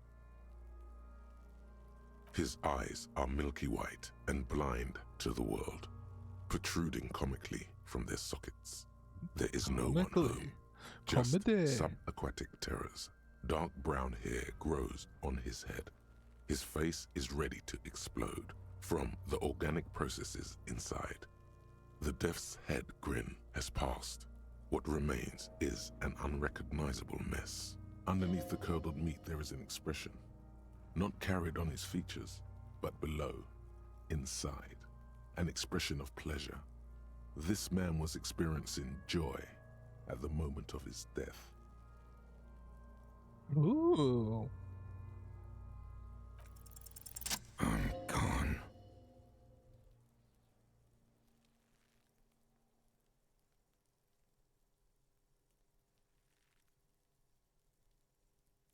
I hate you, you stink, and you're boring. I'm a joke. Look at me. There is nothing funny about jokes either. A killer, a motherfucker, and a killer. Man, we're being like motherfucking Will Graham up in this bitch. Takes one to know one. Go ahead, Cobbo.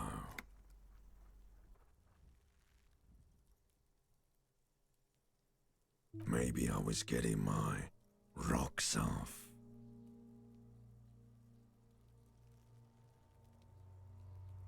Do I look like an erotic auto-asphyxiation type to you? Yes. Captain Coppadromo, I fear we are drifting away, fixating on sexuality again. Let's go with a simpler question. Into the wild pale yonder, in the past, way out in the west. What do you mean? It's the power of your imagination. Go ahead. Ask me more questions. You fucking love questions. Because you're a copperoony. Look at all of them go. Do you want more questions? Give me a comical amount of questions. Here you go, you loony.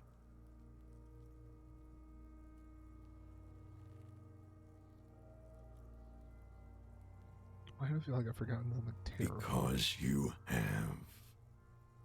Is my name Rooney? Fuck no. You're no Rooney.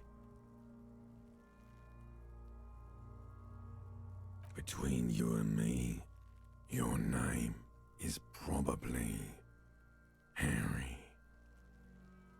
You can be anything you want, brother Coppo. Come back later, Coppo. Amuse yourself with my frank manners and my memento mori features. If possible, also, see me in your dreams.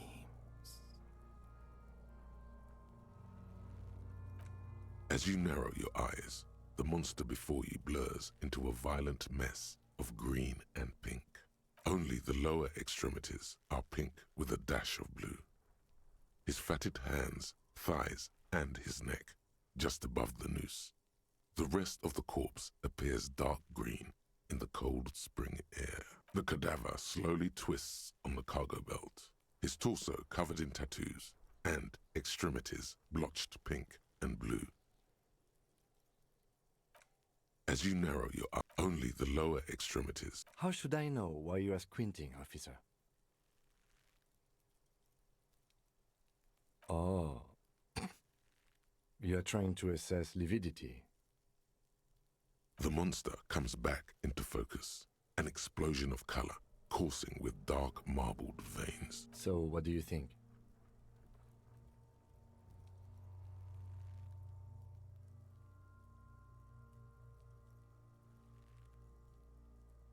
I do. Most of them are post-mortem. Maybe even all of them. The delinquents have made our jobs hard. Stop talking in riddles, coin slot. It means you fucked him up good, Kuno. Fucked him up brutal-like.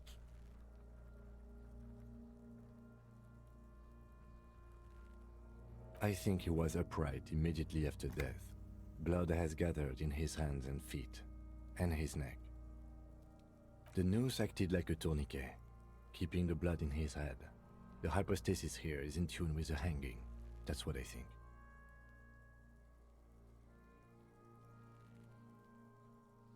There's always a chance. We should check for ligament marks on his neck to see if they're in tune with the belt. We'll have to get him down first. A pool of blood and feces has eaten into the frozen mud below the man's feet. The victim appears to have contained no more than half a kilogram of digestion at the time of death. The fuck he's saying? Talking about shit. Earth's Pope.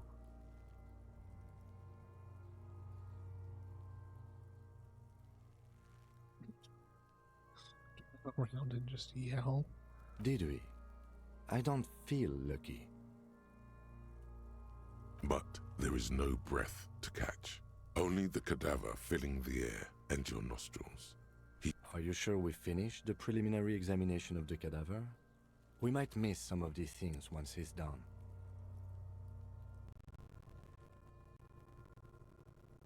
The cadaver slowly twists on the cargo. His torso become comfortable. You have quite a range.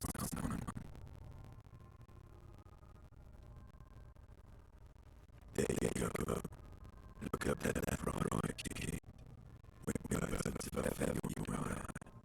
Soon you will be just like feeling or nausea, vomiting, tenderness or pain around the liver area, tiny red lines on the skin above waist level, more like days, Coppo.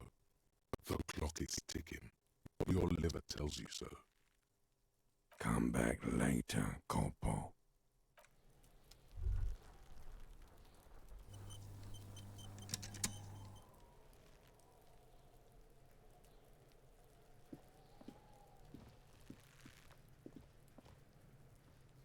This trash container is locked. The sliding lid has a padlock. There's something in there, not necessarily connected to the case, but still. Why am I looking at you, trash container? The body is downwind from here. Maybe you prefer the smell of garbage to the smell of death.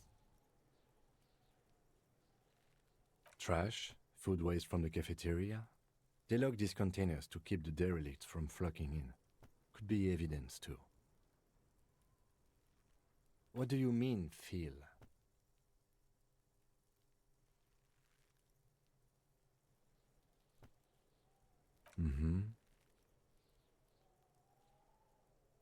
We could try using a pry bar. There's one in my motor carriage, or we could ask for a key from the manager of the Whirling in Rags. Yeah, let's do the... I guess we go do the polite thing. And, not destroy property any more than what we've currently done.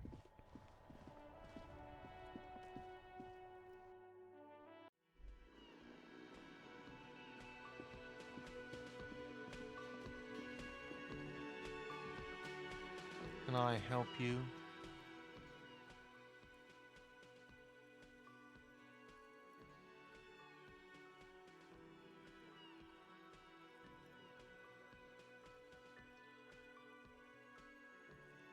Mine? No, it belongs to the Whirling. Thank you for clearing that up. Why do you keep the container locked? Why? To keep the hobos and drunks out. That's why. And the neighbors too. They put their trash there and they don't pay for the garbage company. I thought as much. And are you the only party with access to the trash container? Well, yes. Us and the garbage disposal company. It seems a little callous, doesn't it? Something stirs in you. Prod at him and find out.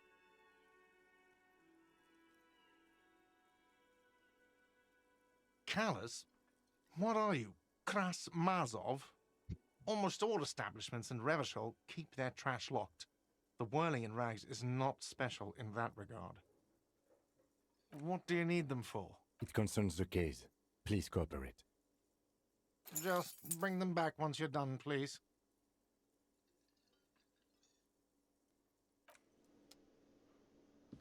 Nice. Way to go, Kim. You got that piece of shit from being a piece of shit. And I've got gloves on, so we're not gonna get hit by some, like, dirty needle hidden in the fucking thing. Unless it's a really dirty needle. Or, like, wait, a really sharp needle. The amount This of trash container is locked. the amount of The dirt does sliding not lid has a padlock that says does not "Whirling constitute in rags." the penetration of a needle. With a well-oiled crack, the lock pops open. It should now be possible to simply raise the lid. Don't. Maybe you shouldn't. Didn't I just have a premonition that there's something in there? There is, but you won't like it. Sweat forms on your brow. Your hand is still on the lid. What, like a fucking bomb in there? The smell of rotten food rises to greet you. You see soggy cartons, dirty rags, and organic waste. We're just in time. This hasn't been emptied for over a week. You see milk and egg rest with one broken egg in it. Some pasta wrapper. Picking up the soggy packages somehow feels familiar. A box falls into pieces in your hands. Batiste Soleil cereal. There are plastic pasta packages below. Pasta. And turbo noodles. Nothing of note, however. Among the threadbare kitchen towels, something catches your eye. A pair of denim trousers. As the legs of the slime-covered jeans begin to unspool from the garbage, a rank corpse smell fills the air. The victim's clothes? Cadaverine odor is faint. If these belong to the deceased, they were removed when he was still in the early stages of decay. Drop them in here, officer. Guitar-marked blue jeans. Pockets empty or emptied. He wore them with a belt, too, a white belt. The loops appear stretched, but the belt is missing. That's it. Do you see anything else in there? Something slimy catches your eye. A drab, long-sleeved shirt, olive-colored, appears from the food waste, dripping with pus. This is a military-type overgarment. No label or serial number. This is the kind of rib-knit shirt that's worn over light armor to conceal it in an urban scenario. Anything more? Nice. Look at me. The rest of the rags are just kitchen variety waste. A yellow old mug that catches your eye. But other than that... All right. We should go to Gart again and ask if he knows who put the clothes in the trash. It could be as simple as someone from the hostel cleaning the yard. Or that one. I'd advise against confronting that force.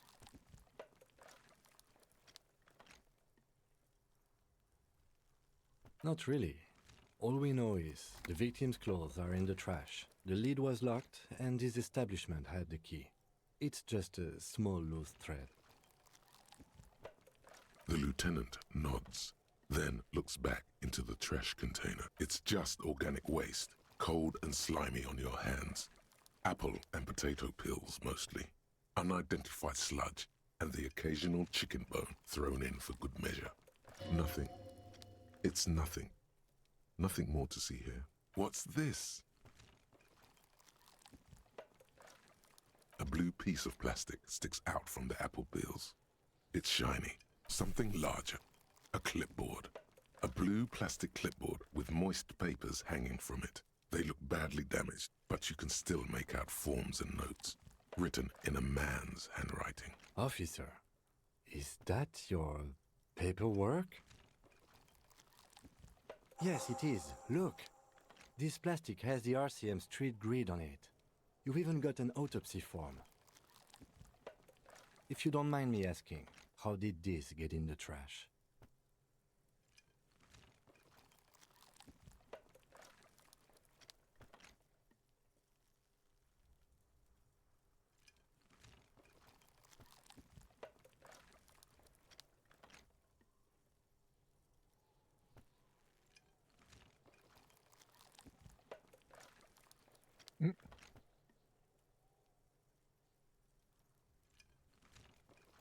Officer, this is an official piece of paperwork.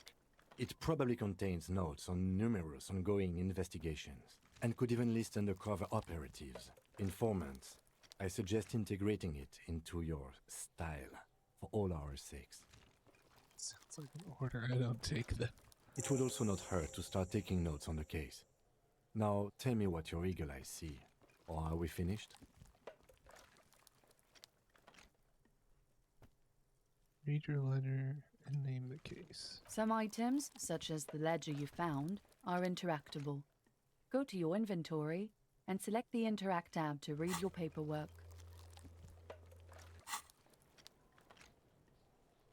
You pick out a broken mug with an oddly racist depiction of the yellow man frolicking in saffron, only in its social sensibility.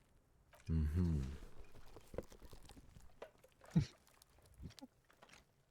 The container sounds a muffled gong.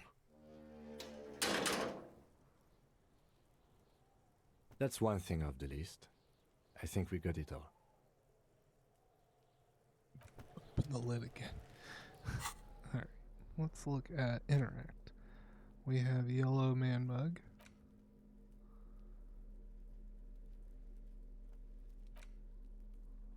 Okay.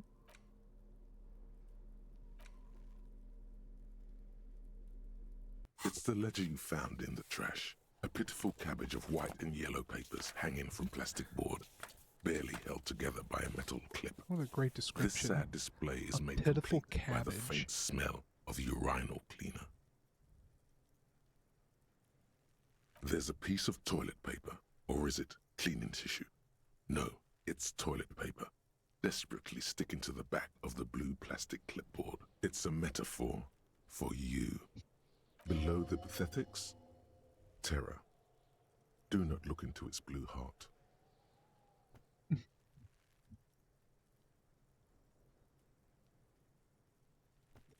What's up, Tim? Welcome on in, man. This narrator is a really good, yeah, he's got a really good vocal quality. I'm not gonna inspect the toilet paper, inspect the clip. An aluminium block runs the width of the board, biting down on the paperwork. Its crocodile teeth are the only thing keeping the papers together. A regular pencil, the tip worn down to nothing, has been attached to the clip. The surface is interrupted by a silvery sticker. It's rectangular, sparkling with iridescence. You don't know how you didn't notice it before. What? That thing. It's a halogen watermark. We use it for adding information to RCM property. Hey, I appreciate it, Tim. It's good to see you, man. I hope you've been doing well.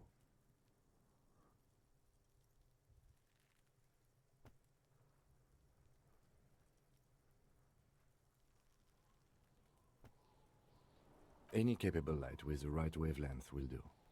All RCM vehicles have had lights designed to reveal halogen watermarks. This means you can read the watermarks if you just turn the lights on. It depends. Aside from an anti-counterfeiting stamp, mine has my station number and address. The information varies. How many years you've been on the force, he's thinking. It'll have that. Okay. While a bunch of sodden papers sag from... They're not exactly white. They're yellowed in patches by sunlight and alcohol, and covered in dense blue handwriting. Ink escapes into watercolor patterns, reaching its tendrils across entire pages. The paper itself is checkered, with faint red lines, forming short paragraphs. Once in a while, there's a red stamp that exclaims, "Case files commit to paper." The case files themselves are plenty. You count more than 100 sodden, crumpled up, earmarked pages falling apart in your hands. They appear to be sufficiently organized. Work, strife, poverty, the Jamrock Quarter. These are handwritten logs of investigations dating back to January 51, this year. The exact number is hard to estimate due to missing pages and an odd naming convention. But there are at least 20, maybe 30 cases undertaken Not completed, mind you.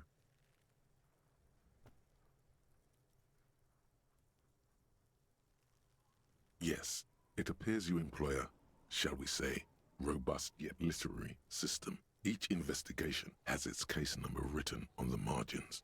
Yet, still more tellingly, most are accompanied by a name.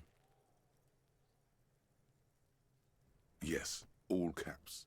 One is called The Next World Mural. Another, The Square Bullet Hole Murders. Another yet, The Unsolvable Case. Others appear more light-hearted.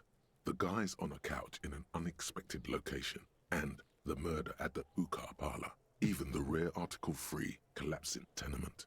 Murder features prominently throughout. You like this grimy murdering, don't you? It's going to take an effort to piece these case files together, but it can be done. Once you're done inspecting them up close.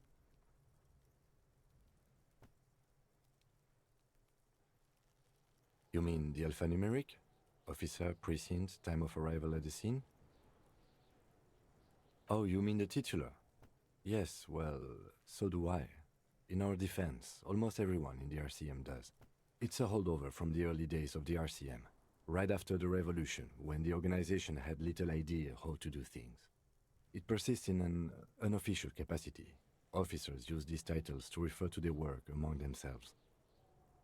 Again, in your defense, I seem to have named one the man with the hole in his head. That was a real person. His death was real. Still, I named it that, to amuse myself. I pray his loved ones never find out. Rail spiked through the head. He died. It was a workplace accident. You don't exactly close them, so much as distance yourself from the smelly papers. They're a little further from your nose now.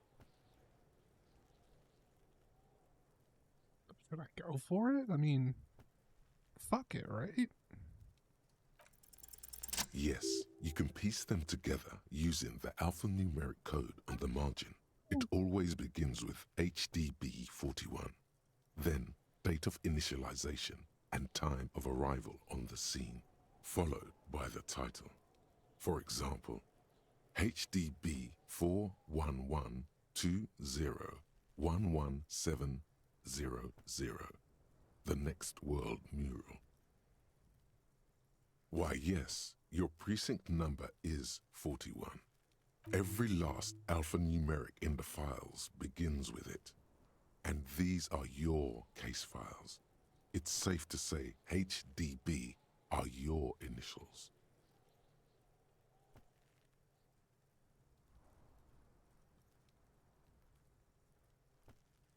I think what you meant to say was RAC. Really gonna commit to that dumb fucking name, huh? Horace Debbie Berenger from Darjan Benzaki.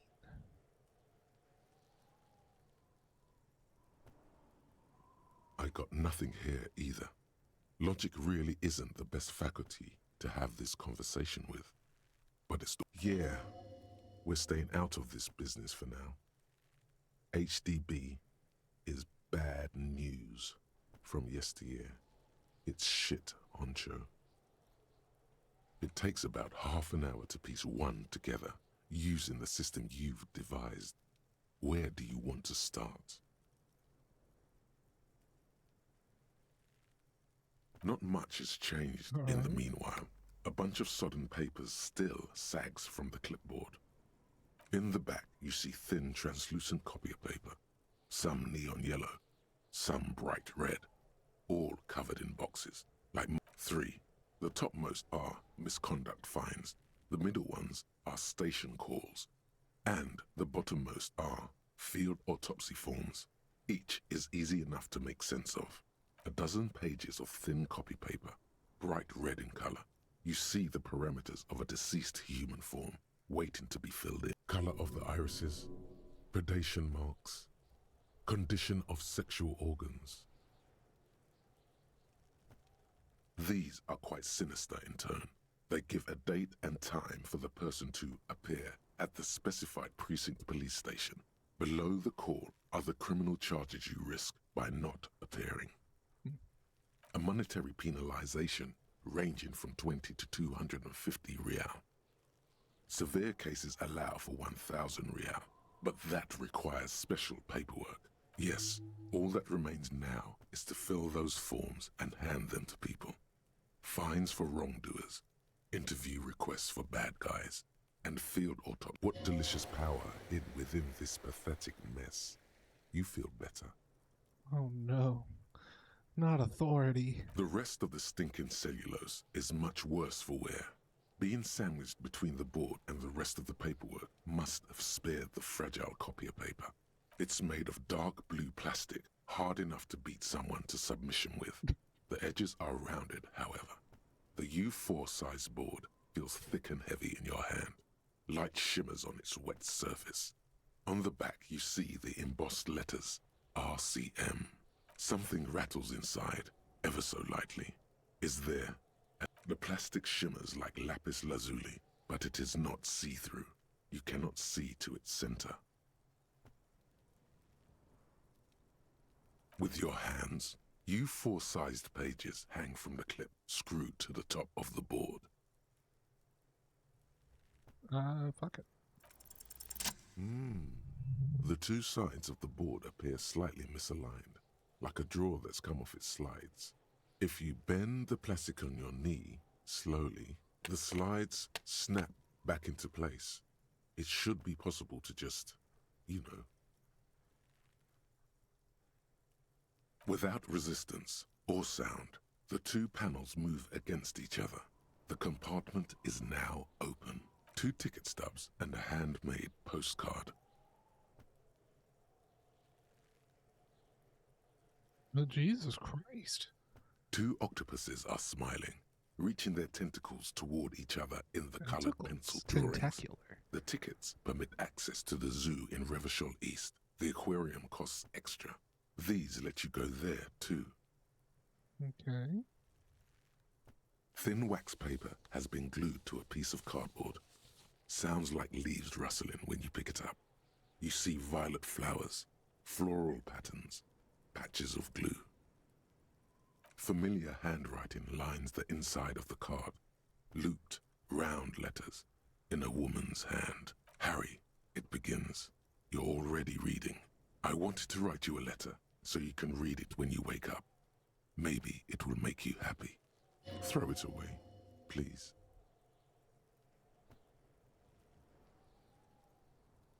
A merciful wind blows in from the bay of Revachol, dusting the ground at your feet and raising newspapers far away. You feel the card slipping into it. Let go.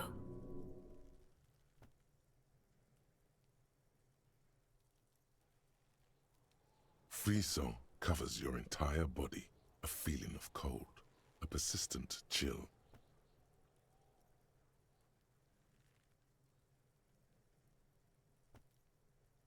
No. Your hands shake, holding onto it.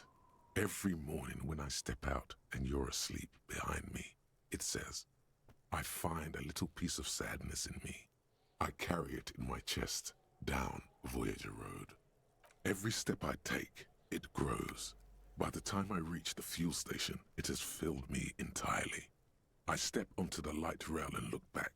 Sparks fall from the bow collector. I know it will be like this until late afternoon, when I get off the 42 and walk back to you. You. Every step I take will get lighter. It almost makes me run. Sometimes I do. I can't believe I met you. I can't believe the happiness I feel with you. You have a vast, vast soul, and I will always, always, always come back to it. Kisses, kisses, kisses. You feel the air sucked out of your lungs and the blood sucked out of your head. Everything around you gets dark. Small white dots appear.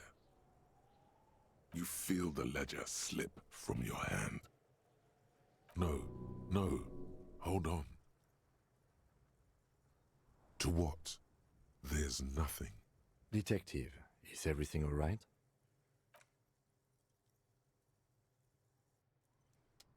Oh God, what have I done?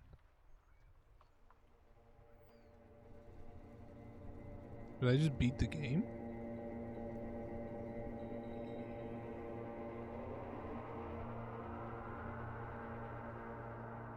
I think I just won. Mazel tov, everybody.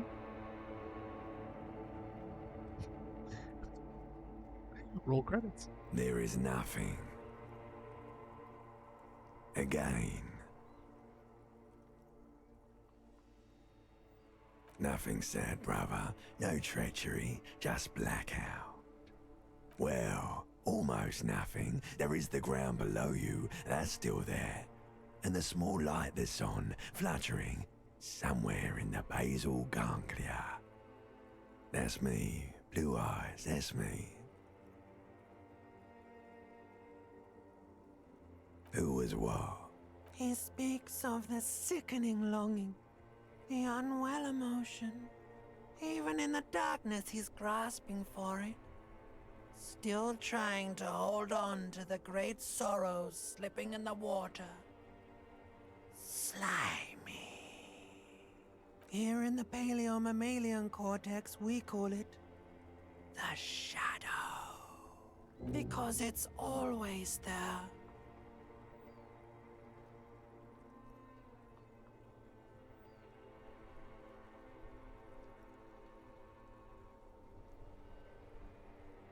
Bloated corpse of the past resurfacing. Beautiful. Believe me, stupid ape, its lack of beauty was not the problem. There is no Voyager Road. There are no roads, no houses, no lights in the windows. It's all on pause. You think they would let you? Until you disintegrate into biomolecules? No. Someone is breathing on your face now, inspecting your pupils, stupid idiot. Yes, they're pouring something on you. It's in you. And It's delicious. Glowing lights on a dashboard emerge out of nothingness. In the upholstered cabin of Lieutenant Kitsuragi's motor carriage, seated in the driver's basket, the air is thick with leatherworks and heavy fuel oil. Cold water runs down your chin. Drink. Water. The water is cold, silvery, the stuff of life itself as it pours down your parched throat. The pounding in your head recedes. The darkness parts. Drink. You haven't drunk water in 2 days. Did you know the human body is not made to survive on alcohol alone? You need a secondary form of hydration. With greedy gulps, you down half a liter of cold water. Some of it spills on the driver's seat. The lieutenant pays no heed to it. What happened?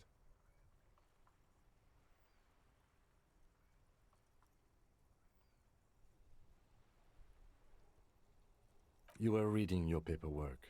Then you passed out. I carried you to my kinema to take you to a hospital. Then you came to. 10 minutes, maybe.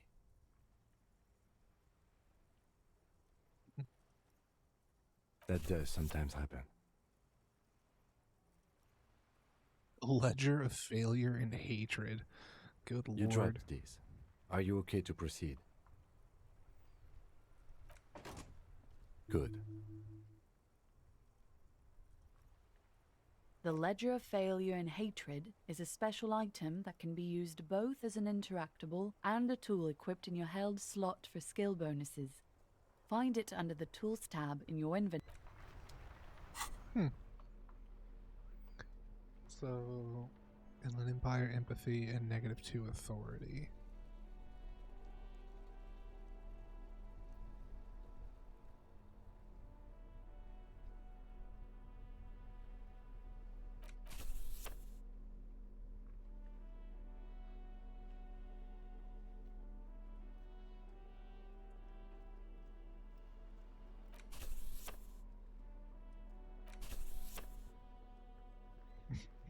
Nobody respects your authority when you're just walking around with a fucking clipboard.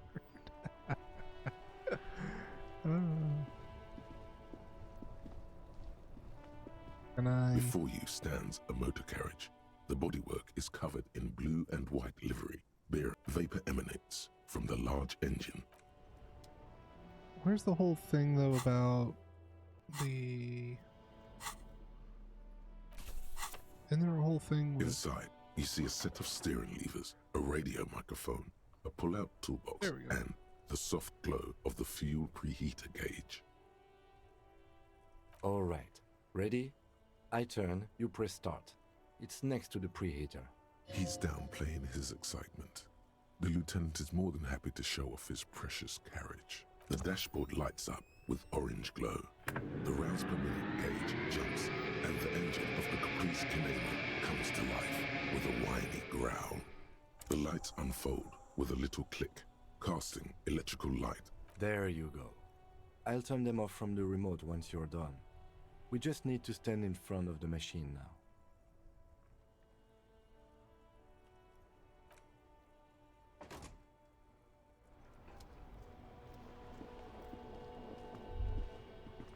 As you hold your ledger's clip under the headlamp, an iridescent hologram appears. A street grid and the veins of a great river. A familiar sensation washes over you. There she is. Revachol West. Around the borders of the watermark are dozens, no, hundreds of micro-perforations. The rectangular watermark is overlaid with the logo of the RCM, and yet the major arteries of Revachol are all recognizable. They shimmer in the Kinema's headlights. Let me see. Right here.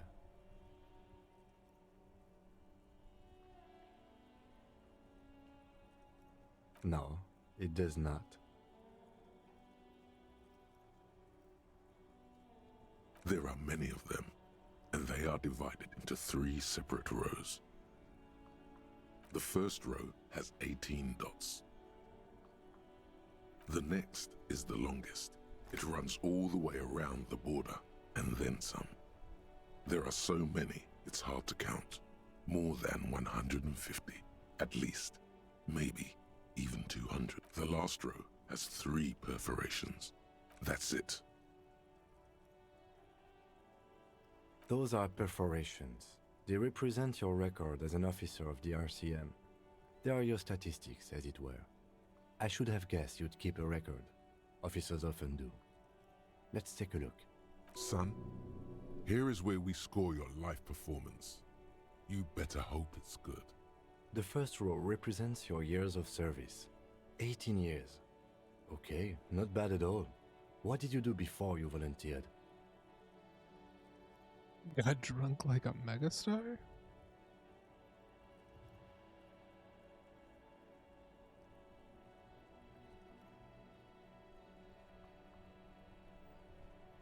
That's what it says. I might have guessed even longer based on your age. What did you do all those blissful years of your youth? Fair point. Let's move on. This next row, the one that wraps all the way around, is your number of closed cases. Closed is good. It means finished. You've got, let's see... Wow, more than 200. It's quite a lot, even for someone who's been on the force for nearly 2 decades. Usually, clearing more than 10 cases a year puts you in the 90th percentile of all RCM officers.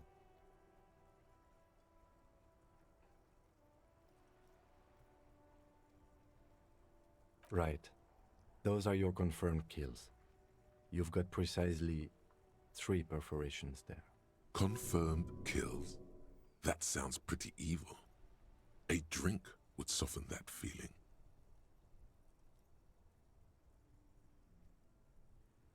Definitely not.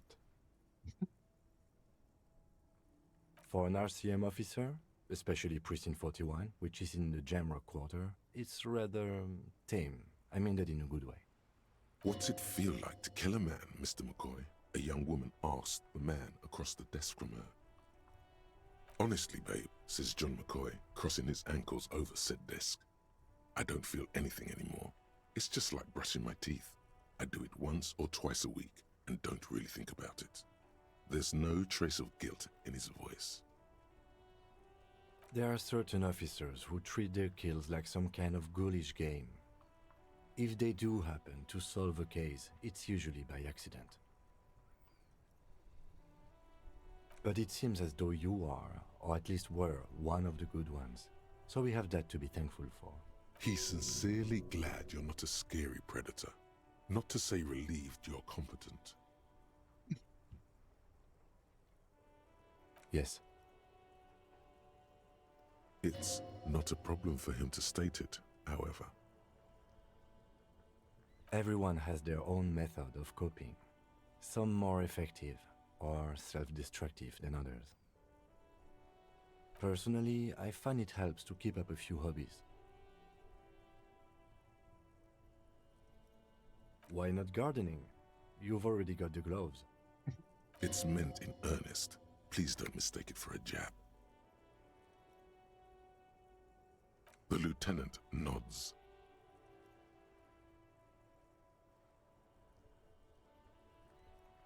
Cool. Right. I'll go turn off the lights. You can now see your statistics on your journal page, to the right of the task description.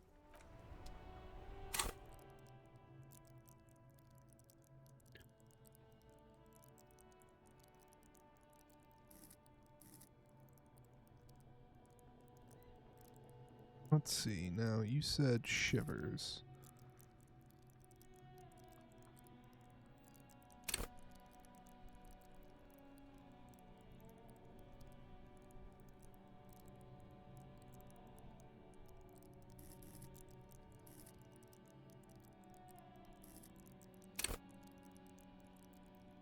Shivers come when the temperature drops and you become more keenly aware of your surroundings, enable you to hear the city itself, travel along the streets.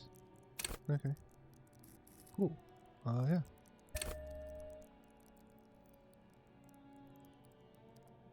Drop point in there. Do I also get to... No. Okay. Yeah. Nice, look at that. I even leveled up, baby.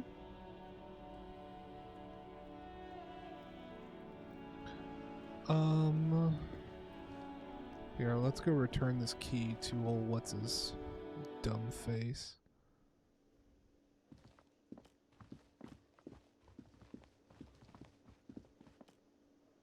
Can I help you?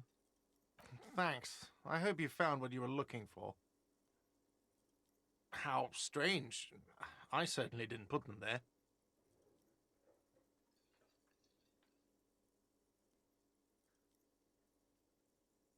Sylvie had the keys before I got here, and I can vouch for her.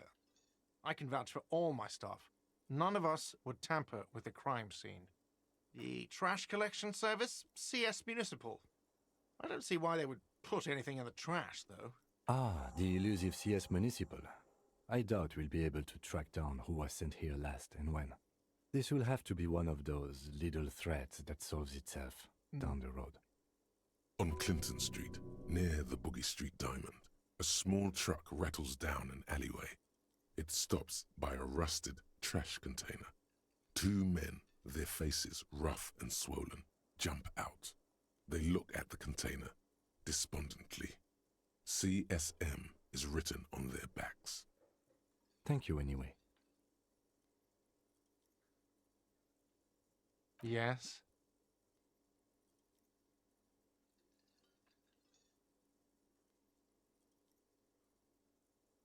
Absolutely out of... You wait and see, cafeteria man. Absolutely in the question.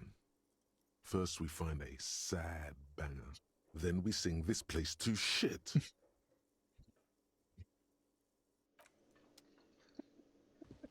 I like the internal dialogue is just gung-ho for that. Hello. Hello, sweetie. Wait, who's sweetie?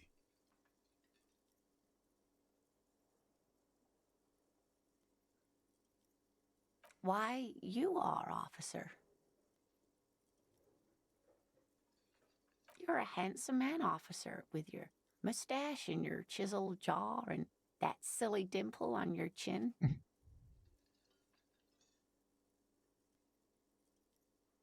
You must forgive me. I'm getting so scatterbrained. I completely forgot to introduce myself. I'm Lena. My husband Morel and I are staying with our friend Gary just down the street, but I come here for tea when they're away. This Lena is wacky enough for the motley crew. Hire her on the spot.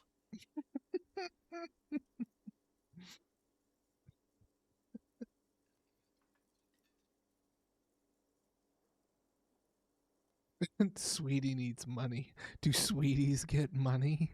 Oh no, I'm not gonna shake down this lady. How'd you like to roll with me? But I don't know where I am or what I'm doing or Yes, anything. officer. You look rather dazed. Like a stunned fox. But surely things can't be that bad. She won't judge you, no matter what you say.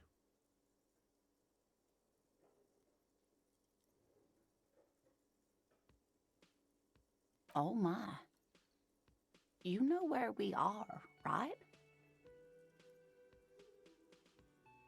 That's right. And where is the Whirling in Rags cafeteria itself located? Yes, indeed. We are in the fine city of Revachol. How would I even begin to tell you? Revachol is the most beautiful city in the world. We're fortunate to be here, you and I. I haven't seen very many other cities personally, but everyone says so. Revachol is a rare jewel. This city used to rule the world, though it has seen better days. Speaking of history, you know what year it is, yes? That's right, dear. How splendid. Here, take this pen. Knowledge should always be rewarded. Oh, hell yeah. Her relief is palpable. She was getting pretty worried about you there, but now she relaxes her shoulders. Outside, the melting snow seeps into the cracks in the walls and the cobblestone streets, all the way down into the sewers. Above ground, the first Maybells blossom. You can feel it, a great cold.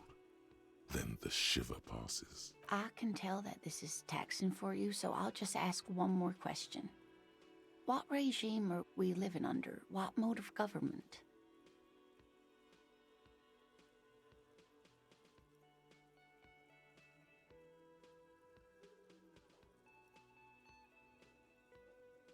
Cop. We are living under the cop regime. A kind of democracy, maybe? Nope. Sadly not. Revachol is what's called a zone of control, under an alliance of foreign powers called the Coalition. We have no government of our own, and what democracy we have is market-driven. Oh dear. And you were doing so well. There aren't any cops in Revachol, not in the traditional sense. The status of law enforcement has been a complicated matter since the revolution. But we should stop for today, sweetie. You look like you need a break. Besides, I'm not the best person to explain the big things to anyone. She's scared now. She's realized you really are brain damaged.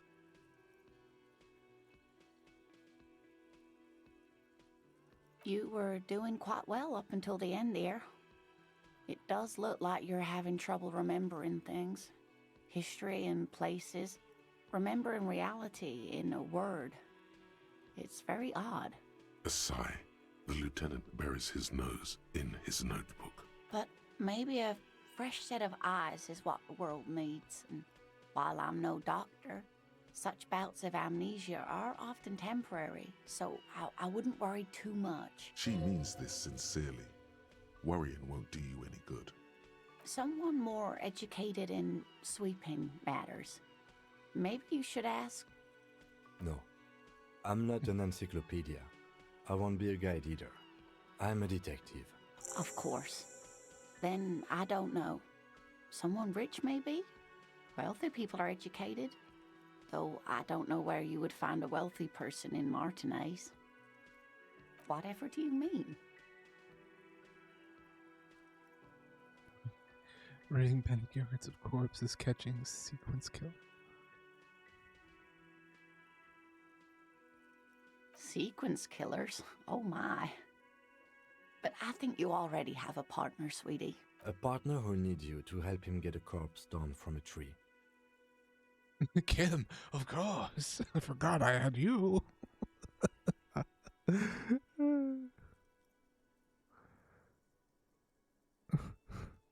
I can assure you with absolute certainty, there are no sequence killings taking place in Martinez. Now, gentlemen, no need to squabble. I wouldn't be of much use to you anyway, sweetie. Thank you, but Martinez isn't the most wheelchair-accessible place, you see. I'd slow you down, perhaps another time. Of course, dear. Good luck with your case. Best character ever. Allie, I know you're all about Kim, but I'm all about the zoologist's wife. She's... she's really cool. She called me sweetie. Hold on, I have a thought. Oh my god.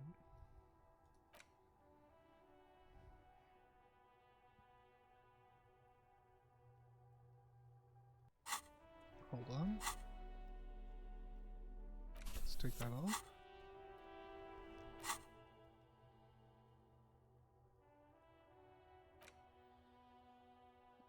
Oh, I see. So these will take like time to get through. I see now. Alright. Well, then we're not gonna worry about that. What is this? 8B. Maybe there's like a roof access to the building that I didn't see earlier. Let's find out. Wait.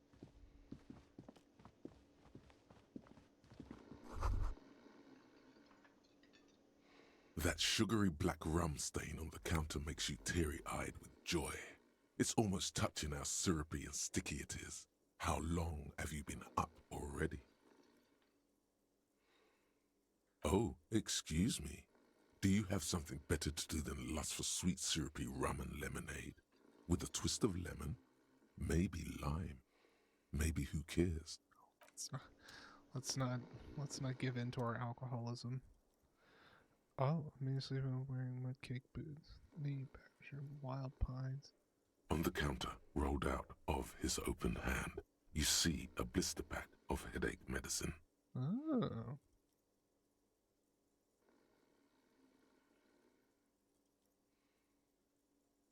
No idea. Looks like he works for Wild Pines, the logistics company who owns and operates. Possibly because there's a strike going on in the harbor. There's not much to do aside from drinking and sleeping.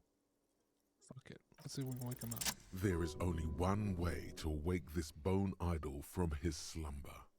Roar like a hurricane. Rip the buildings from the earth. Just a primordial scream. Why the yelling, man?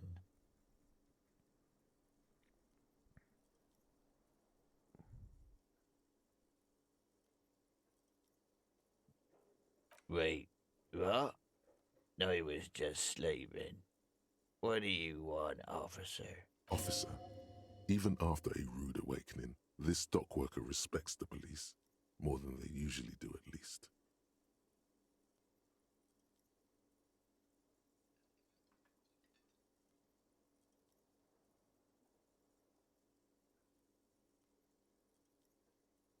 They got it. Majorette's got it. He's guarding the gate. Or just getting some sleep. Or was. The way he says Measurehead implies ultimate trust in this head reckoner's physical prowess. He seems like a worthy rival. You should slay him. Kill him.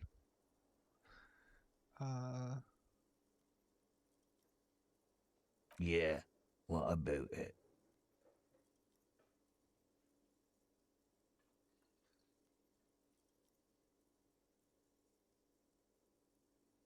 You know, people die here every day. Someone's found in a ditch, another one falls in a manhole, a third one gets eaten by stray dogs. If someone has decided to die on top of a tree, then how is it my concern?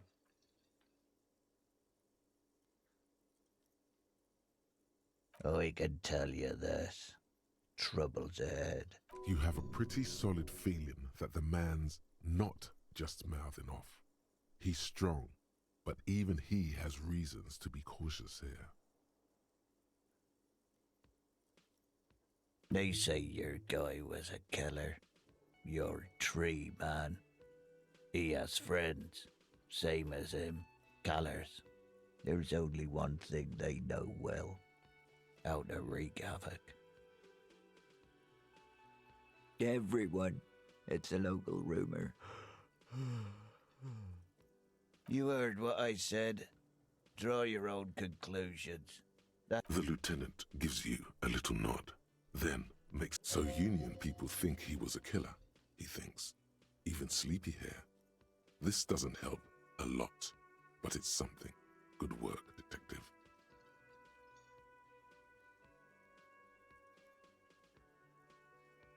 We are the workers, the union.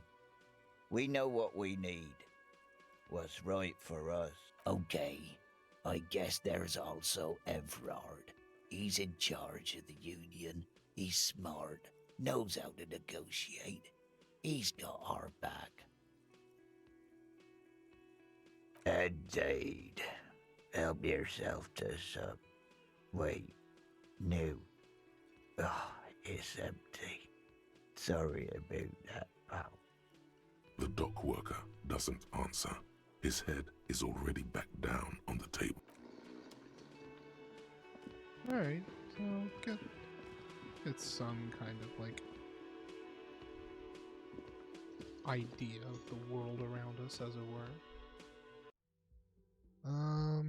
Let's see. Is there... Oh. We do love us some money. There's a door. God damn it. Of course there's a door. Oh shit. On a shingle, it's my shoe. There they both are. Two identical shoes, both copiously green and indiscriminately snakeskin, reunited on your feet. It's pretty clear a normal cop is not what you are. Good, they're balanced, comfy. Feels like the only good thing about you right now, truth be told. Oh yeah. Got my gosh darn shoes back.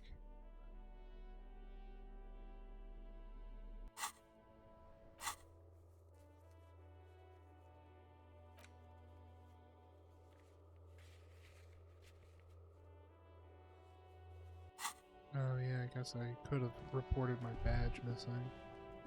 Oh wait.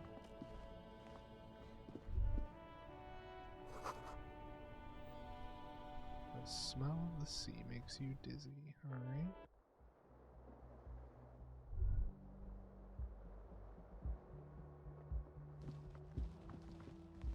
Wait.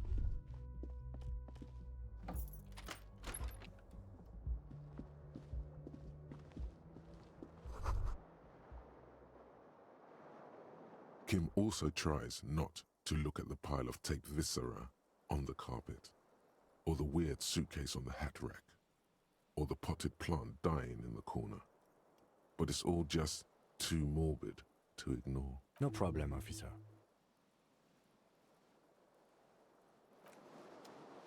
Can I get my shit now? This fan has 2 chain pulls, or has it been consigned there as punishment? You feel as though this creature is your friend and wants to reattach. A terrible mistake. Turn the lights off immediately. It's just a little hangover-induced photosensitivity.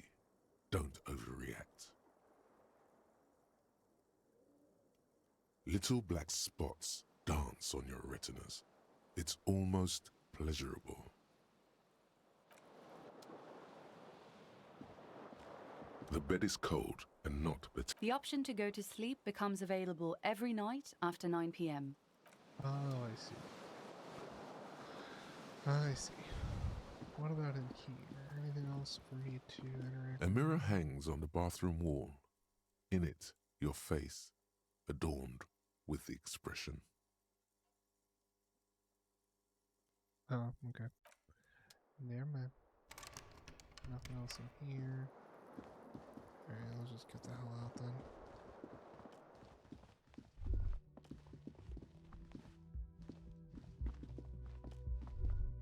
You should pick that fat, juicy cigarette butt from the tray, light it up, and smoke the living shit out of it.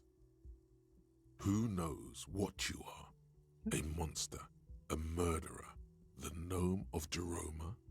You feel like how very astute of you. This renders it ineffectual. You should look for a whole cigarette, or better yet, an entire pack. Strike that. A carton. Make sure they're all healthy and able-bodied. Then smoke them all. Or you could not do that. No one is making you. You should enthusiastically. Make it priority one. Good. Thinking about yummy cigarettes in your mouth is the next best thing. Make sure you think about juicy sticks of tobacco all the time, though. It doesn't count if it's not all the time. And when you're done thinking about them, graduate to getting them.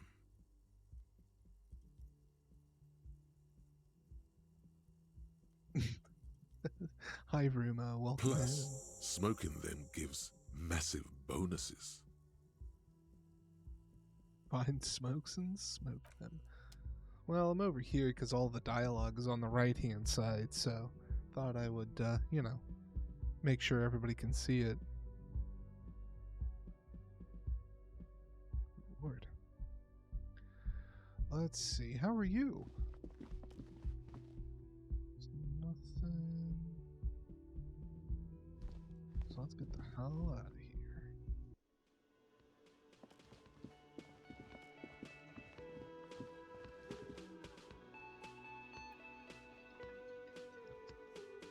Well, it's only that way for this game. We'll move it back. Don't worry. Whoa. What's this? An old call box with a matrix of push buttons lists all the companies in the East Delta Commerce Center.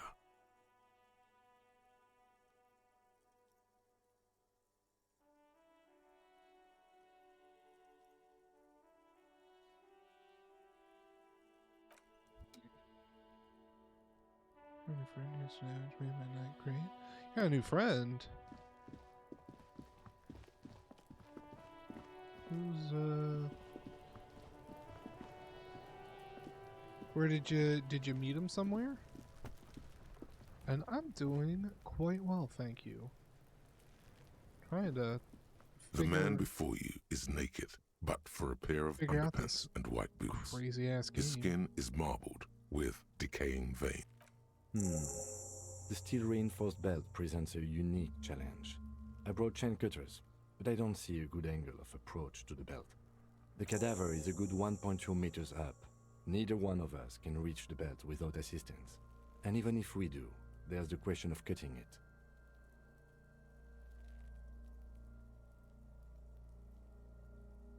We could just shoot him down.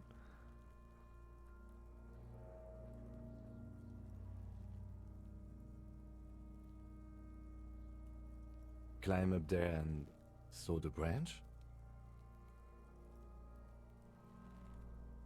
I don't trust that ladder. The assailants didn't use it.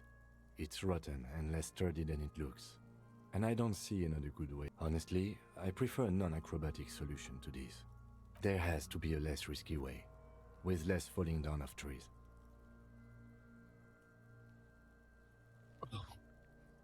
Oh yeah. Mazel tov. We're Steam friends. Congrats to us. To us, to us. Someone else? You mean like the police? Yes, exactly. Call the police. Someone already did. You know who came? We did. Because we have made bad life decisions. I know it's hard, but I assure you, the others won't come to help us. And we have a growing sanitary concern here. We need to get him down, fast. Yeah! Bang bang time, pig! Shoot his head off! How? I don't know. Just, maybe you shoot up there, maybe? You shoot the belt, the bullet will break it? It absolutely will not, officer. That's not how physics work. It will maybe cut one thread loose. Yeah, now we're talking. Entertain a Kuno with some shit. They'll miss! The pigs will miss Kuno! The lieutenant is undecided. On one hand, he wants to shoot some gun. On the other, it's an awfully stupid idea.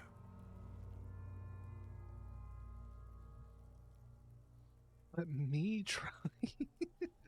You know what? I'm going to let him decide. Silence. With his elbow sharp, the lieutenant and produces a lightweight firearm.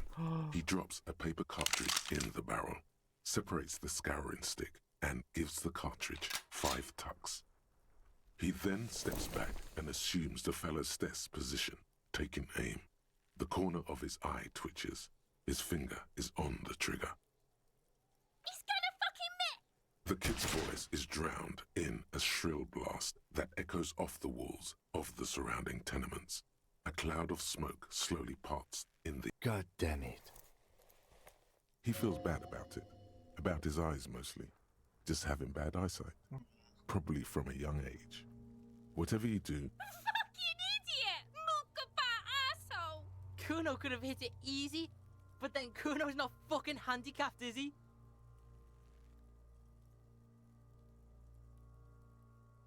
No, we are lucky as it is. We didn't break anything, and the victim remains uncompromised. Any more mistakes could put us in an unfortunate position with the locals. We have eyes on us. I didn't do us any favors with that. I have to say, it's beginning to look unlikely we can get him down without assistance. I was really hoping we wouldn't. The Union appeared to be suspect in this case. It's confirmed. It's unsafe. But what other options? The corpse twists on the belt, like chicken on a skewer. It's bad as it is, us shooting firearms like punks here. Go ahead, I'm not stopping you. Just... They only have one gun! Oops. This is the sorriest pair of pigs Kuno's ever seen. Officer, why do we only have one gun?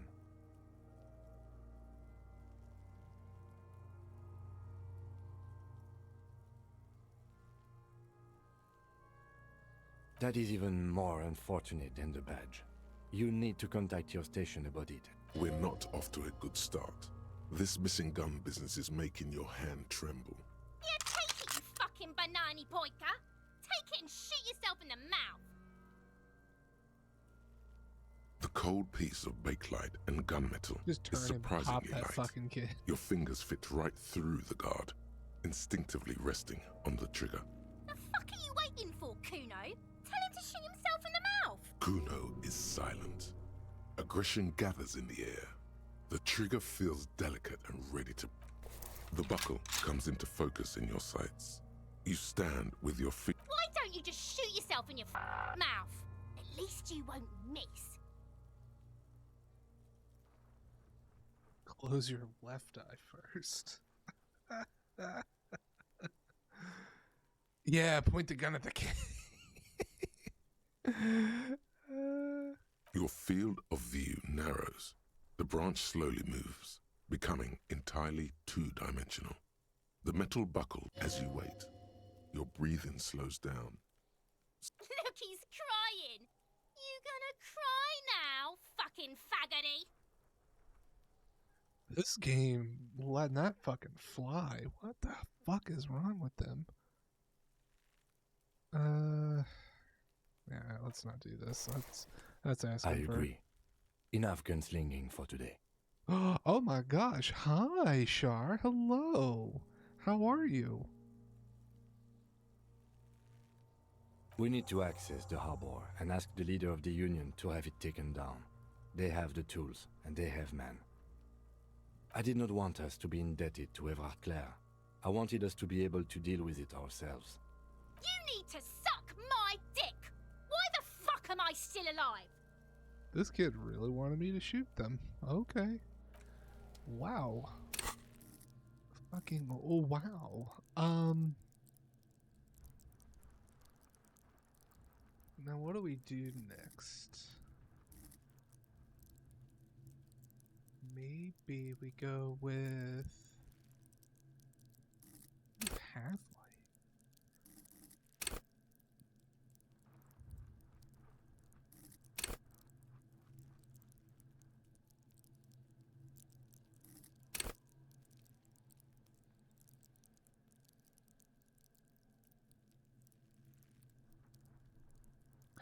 Alright, how was your holiday season?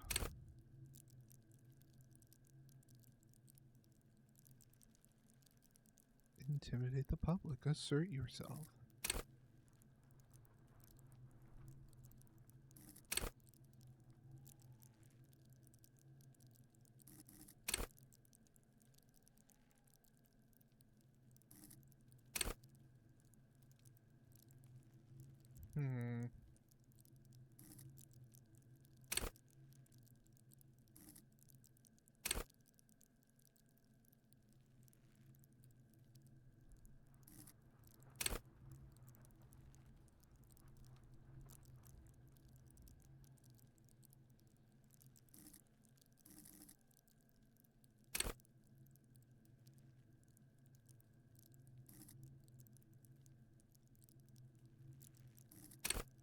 Maybe we put a point in suggestion. Can I? No. No, okay. Let's do that.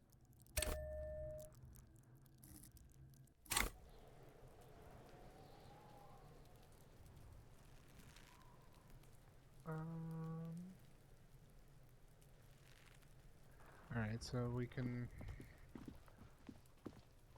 go to the docks here. Let's just say we go to the car. We call in about my badge and all that shit. Hold up, what's this? What do you point? Only had a bag, okay.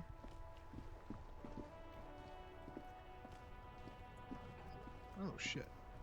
Inside, you see a set of steering levers, a radio microphone, a pull-out toolbox, and the soft glow of the fuel preheater gauge.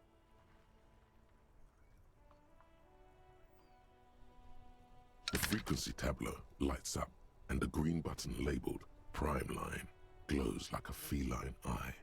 And then you hear something, the soft purr of electrical kittens, radio waves cast far and wide over the metropolis. A woman's voice greets you through the static. This is Precinct 57. Hello, Lieutenant. How may I assist you? Hello, Alice. Please assist our colleague from the 41st Precinct here. I'm putting him on.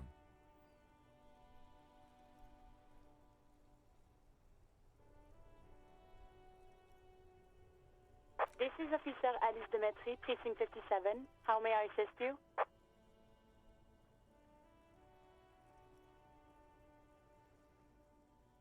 Just a second, officer.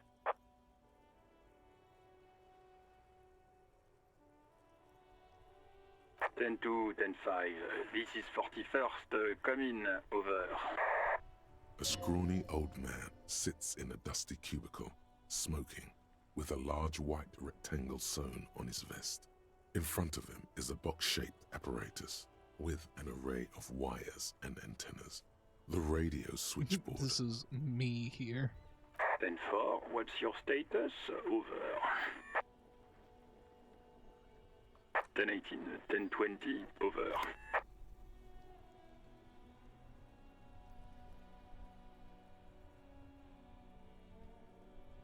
Ten 18, 10-20, over. State your message, sir. Over. 10-9, repeat message, over. 10-4, message received. This is a very serious situation. I need to 10-22 the captain, over. 1022, the captain. This sounds bad. Bad and scary. Like being... Is it him? What does he want? Uh-oh. Says he lost his badge and needs to report it. He what? He lost his badge? Who lost his badge? Dick fucking Mullen. Who do you think? It's Officer Dick Mullen from the bestseller Dick Mullen and the Lost Identity. Dick Mullen is not your name. It's the name of a fictional detective who would not lose his badge. Defend yourself.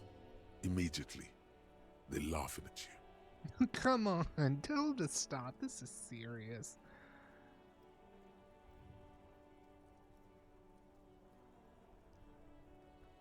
He says this has probably happened to other policemen before him and laughs sarcastically. Oh god damn it. Is he fucking kidding? The whole station's gonna be dicked for this. Satellite Officer Vikmar is wondering if you might be joking and adds that this tarnishes the reputation of the entire station. Over. I feel so bad for Jules. Mullen dicked us.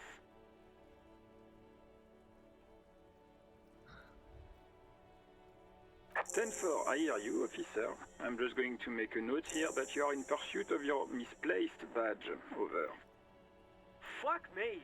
Mac, come here. You've got to hear this. Dick Mullen lost his badge. What's going on? Super Cop here lost his badge. He lost his what now? His badge. He lost his goddamn fucking badge.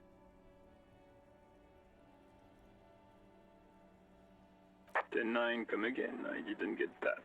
Over. New heights even for Captain Sober. Ask him. Ask him if he's lost his gun, too. Sergeant Orson wants to know if you lost your gun. Oh, fuck.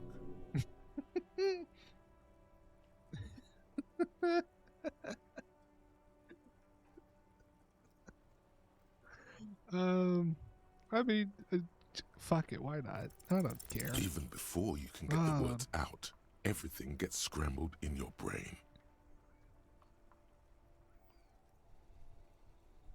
He says he didn't lose his gun, or his fun, whatever that means. Ask him to describe it. His gun. Not his fun. Just the gun will do. Satellite Officer McLean requests a description of your weapon. The fuck do you need a gun for? Look at the pythons on your arms. You are a gun. The biggest one in the world. Oh, request a description, huh? We'll give him one. Describe the plasma gun. Flared cooling vents on the front, hydrogen flight stick too. Cam repacking.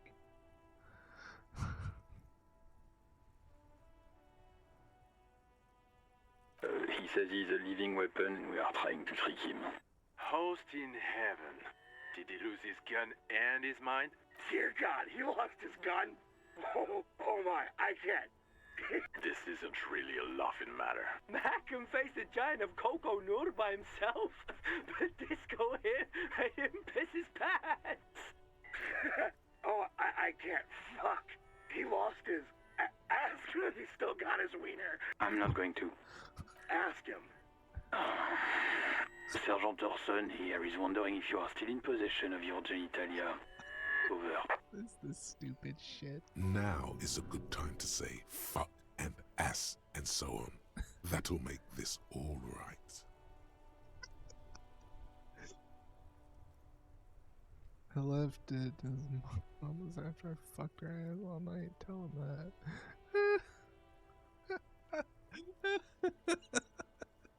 That's a negative. I'm not going to say that. Over. What's he saying? Share with the class. He said he sodomized your mother. The prick ate Mama's vanilla waffles at the captain's birthday party. Some nerve he's got. Sure, vanilla waffles were the only thing he ate? Shut up, Chester. This isn't funny. This is my mom we're talking about. Tell him to apologize right now. Sergeant Orson requests that you apologize for the claims that you made about his mother. Over.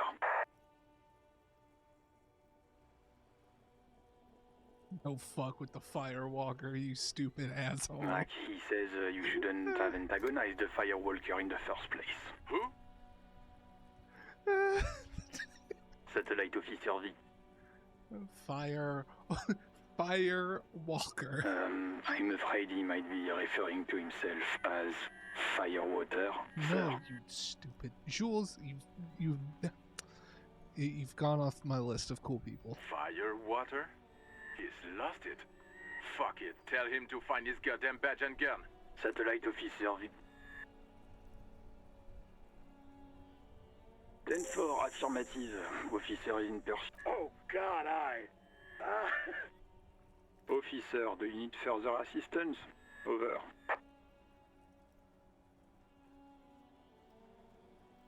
Ten 4, I hear you. I don't have the authority to grant your request, but What does he want now? he's asking for money. Is he fucking kidding? I don't think he is. Don't give that asshole anything. He's just gonna drink it all. Right, that's a negative on the additional funds, sir. Over.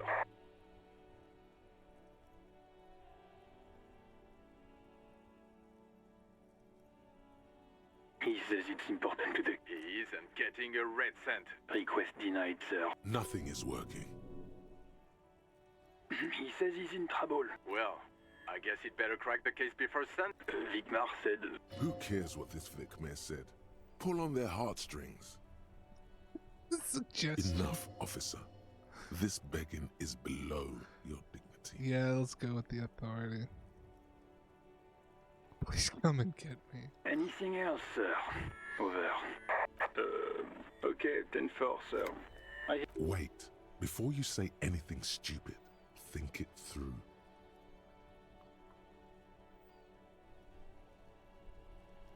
You're going to be looking at a straitjacket if you tell everyone you lost your memory. Be smart about this. Ask if he... 10-4, sir. I'm not hearing your question.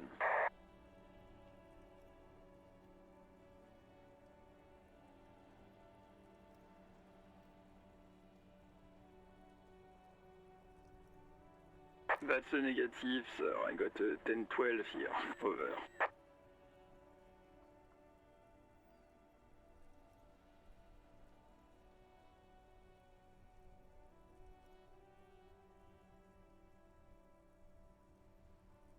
What? What is it? He's still on the line. He wants to verify him. But of course, it says Dick Mullen, High General of the Revacholian Cavalry Force. Tell him to stop wasting time. What do you need, sir? Over. Alright, fine. Understood, sir. Roger that. 10-10. Over and out. 18 kilometers to the south, in the 41st Precinct's relay booth, a small crowd has gathered around Communication Officer Jules Oldboy Pidier. Around a dozen cops. The small room is filled with cigarette smoke, abuzz with laughter, when Officer Judith Minnow enters. Her left arm is in bandages, and her hair trimmed short. What is going on here? Did something happen? What happened is my partner made contact. It's not good. He's lost his badge and his sidearm. He seemed confused, delirious even. Mac, the torso Torson, is finger-fucking his fist, laughing hoarsely and apparently telling some dirty story to his partner, Chester McLean, near the entrance. Yeah, Mullen was fucked, alright. Sounded fucking drunk to me. Yeah, Mac's right. This was some gnarly shit there. I mean, before he started begging for money, it was... Enough! None of this is funny. It's fucking sad. That's what it is. He's a cop. He's one of us, goddamn this. We must help him. Yeah? How do you fucking plan to do that, huh? Get him off the drink? Go jogging with him in the morning and get him on carrot juice? He's a lost man. I just know we can't give up on him when he's at his weakest. He wouldn't. Mac, man the door. You know what he told me? I don't want to get better. I want to get worse. Those were his words. This shit does not leave this room. Not a word of this to the captain, or anyone else. We'll give him a couple of days to pull his shit together. I guess I can hold off the report for a few days. Good. Okay, everybody. Nothing but a prank call here. We all got our laughs. Now get back to work.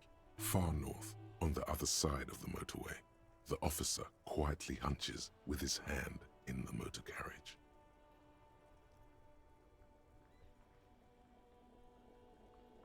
A metallic drawer slides out from under the seat and... Take what you need, officer. It's going to be a long case. I'm not protective of my tools. He's clearly a little protective of his tools. But what can you do? Work is work. Chain cutters. Oh. Let's... The pry bar feels nice and cold in your hand. Cold and heavy. Like truth. You feel like you're reunited with truth once more. Useful for opening all sorts of doors and lids. Take... The handles are long and sleek. Snap, snap, go the cutters in your hand. It's robust, weatherproof, and well-made. Police lets you see things in the dark you would otherwise miss. The pull-out toolbox slides back into... Alright, look at that. Look at us knocking some stuff out. So we got sing karaoke, pay for the damages. Where's the rest of the armor?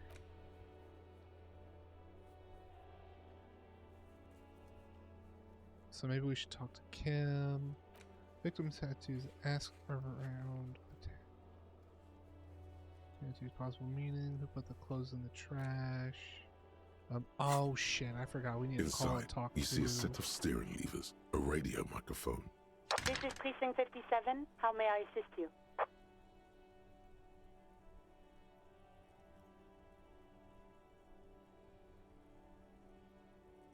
Of course. What is the number, officer?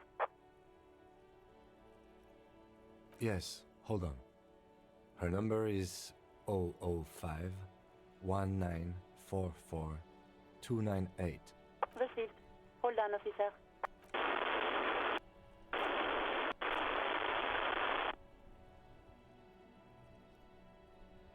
Give it a minute. She might be busy at the moment. Takes a bit to get to the phone. Just wait. Relax. Officer, I have Sylvie Malaika on the line for you. Yes, hello?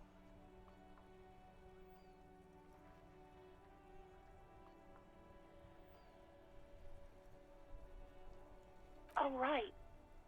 Hello, officer. What can I do for you? You can hear resentment in her tone. She's not thrilled to be talking to you again.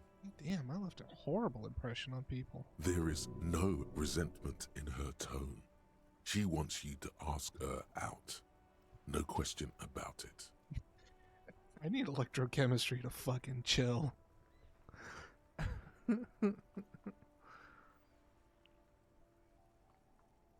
No, not me. No, sorry. I don't. Not a lot of people have phones around here. Copper thieves take the wires. People don't have the money to have the cables put in again.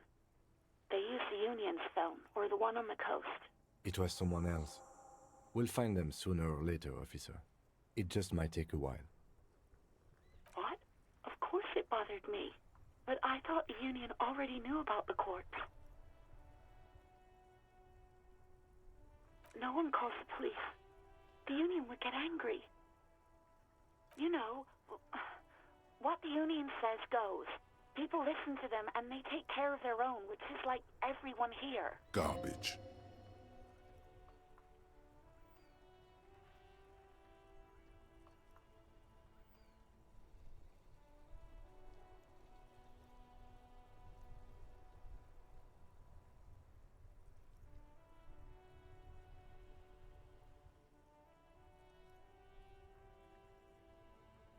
Legally, no. In reality, yes. Martinez is de facto policed by the Dock Workers Union. Words are not necessary to feel the lieutenant's discontent for the situation.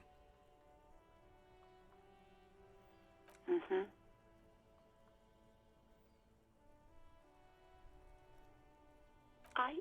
I didn't want to get in trouble with the others. Push her further.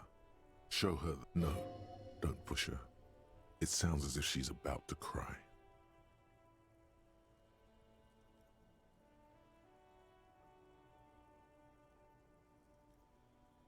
That's really interesting.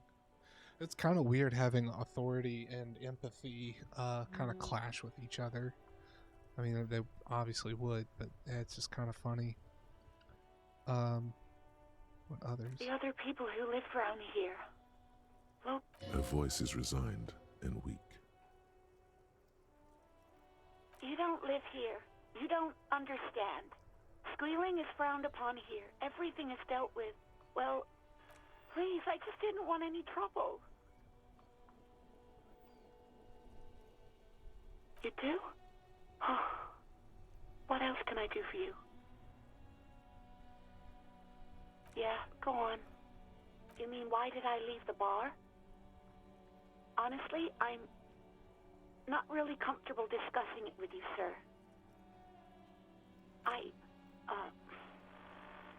Let's just say I left because I needed to get away from someone. You know whom. You think you hear a sliver of accusation. Don't be paranoid.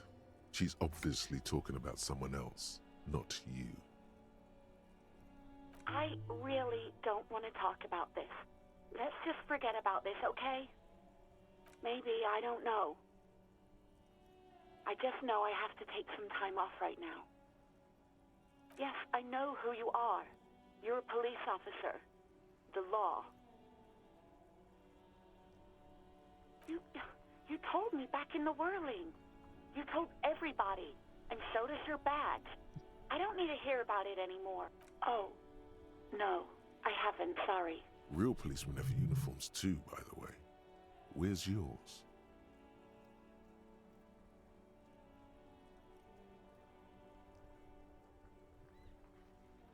He's in plain clothes, voluntarily. It's different from not knowing where your uniform is. There are officers who wear the signature Perseus black uniforms to the highest ranks in the RCM and end up buried in them as well. Others do it more casually. Looks like you're one of them. Uniform? I never saw you in any uniform. Somewhere in a dank rental apartment, 2 police officers stand in the dark. Trash and liquor bottles cover the floor. Things are not good. One of the men, trying not to slip on old newspapers, makes his way to the window and pulls the curtains apart. Roaches scatter as the light comes in. God damn.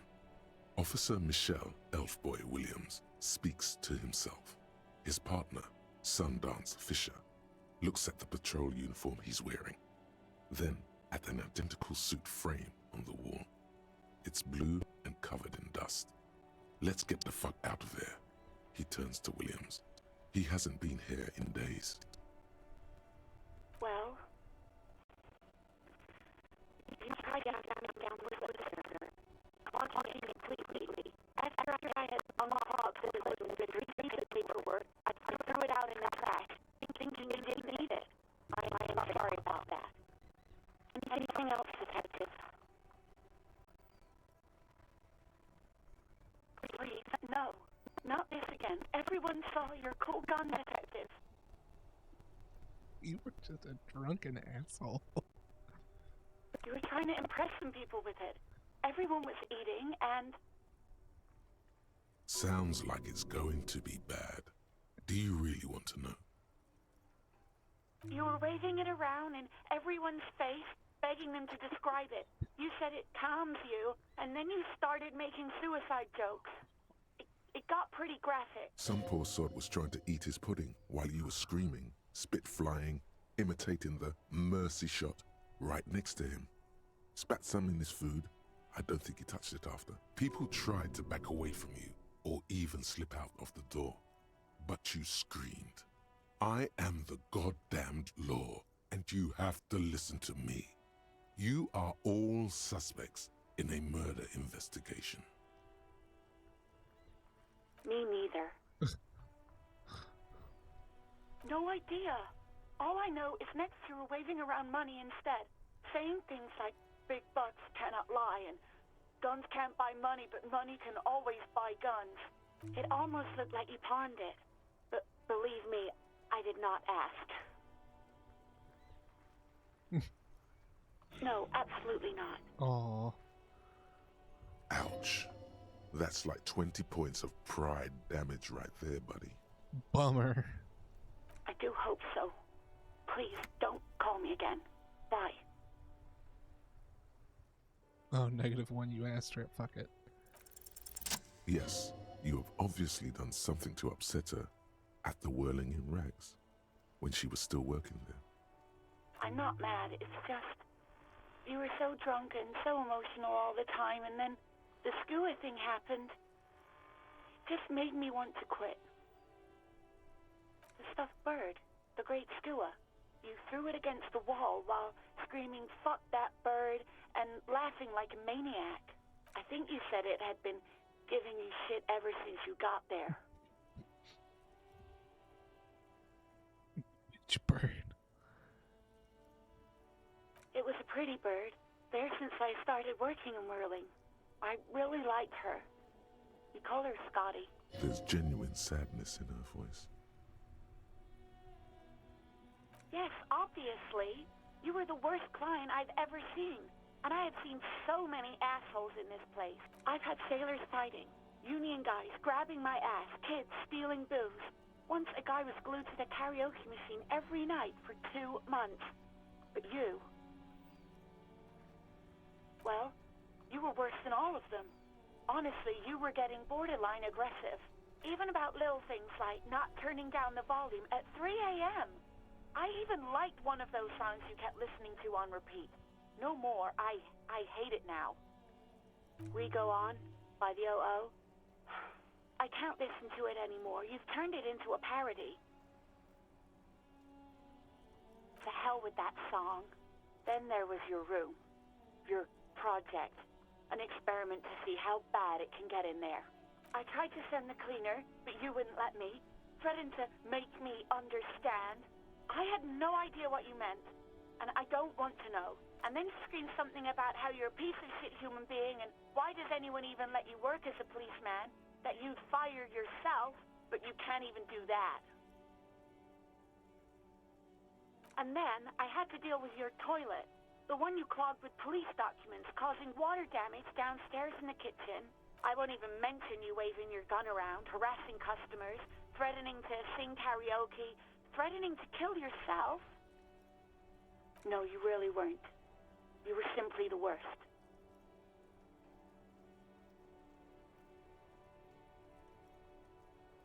God, I knew I shouldn't have brought it up. Just try not to call me again, and let's pretend it never happened.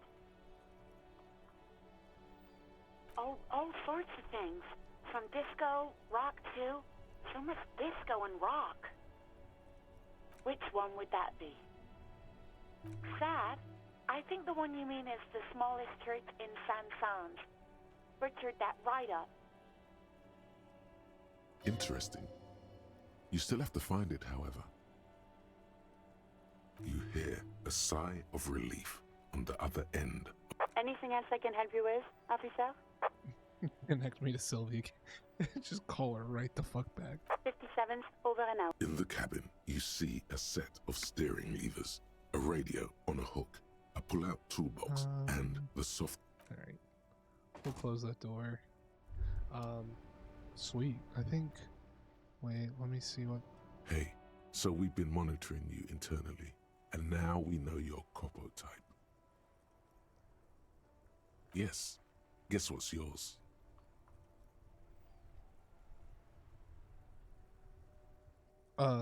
Weapon cop? No, you're the sorry cop. The cop who's sorriest. Let's make it official then. Huge lack of enthusiasm going on in here.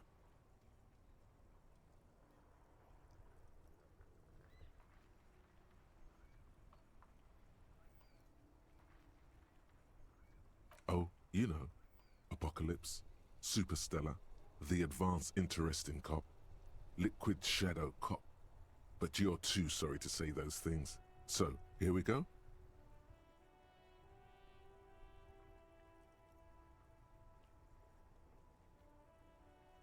What? Jealous of the sorry cop?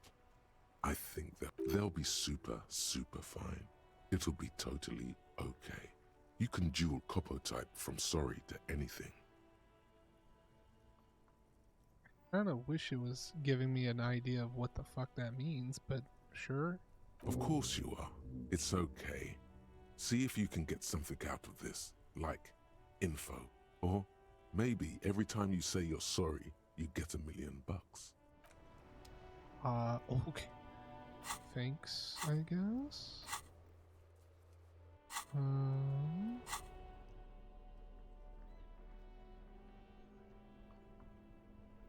Nice. We got tools. Empire, empathy, and negative authority. Neat.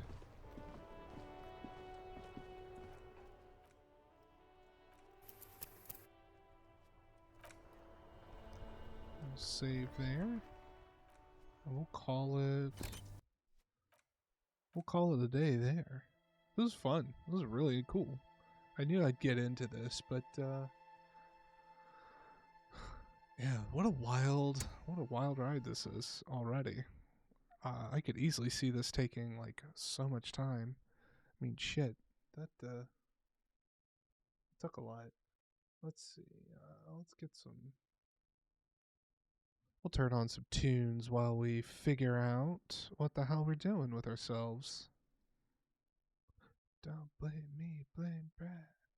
Blame my ex, blame my ex, blame my ex. Don't blame me, blame Brad. Blame my ex, blame my ex, blame my ex. And I pull the sex, that's why. Yeah, I think I know where we'll go. We'll go over to our good old boy DeCapo VGM because he's one of the homies. Alright. We'll be back tomorrow night. We'll be doing some more of the Elden Ring Bow-only run in the DLC. And that's that on that. Beautiful. Alright, guys. Thank you so much for hanging out. Give Capo all the love, and I'll see you guys tomorrow. Have a good night.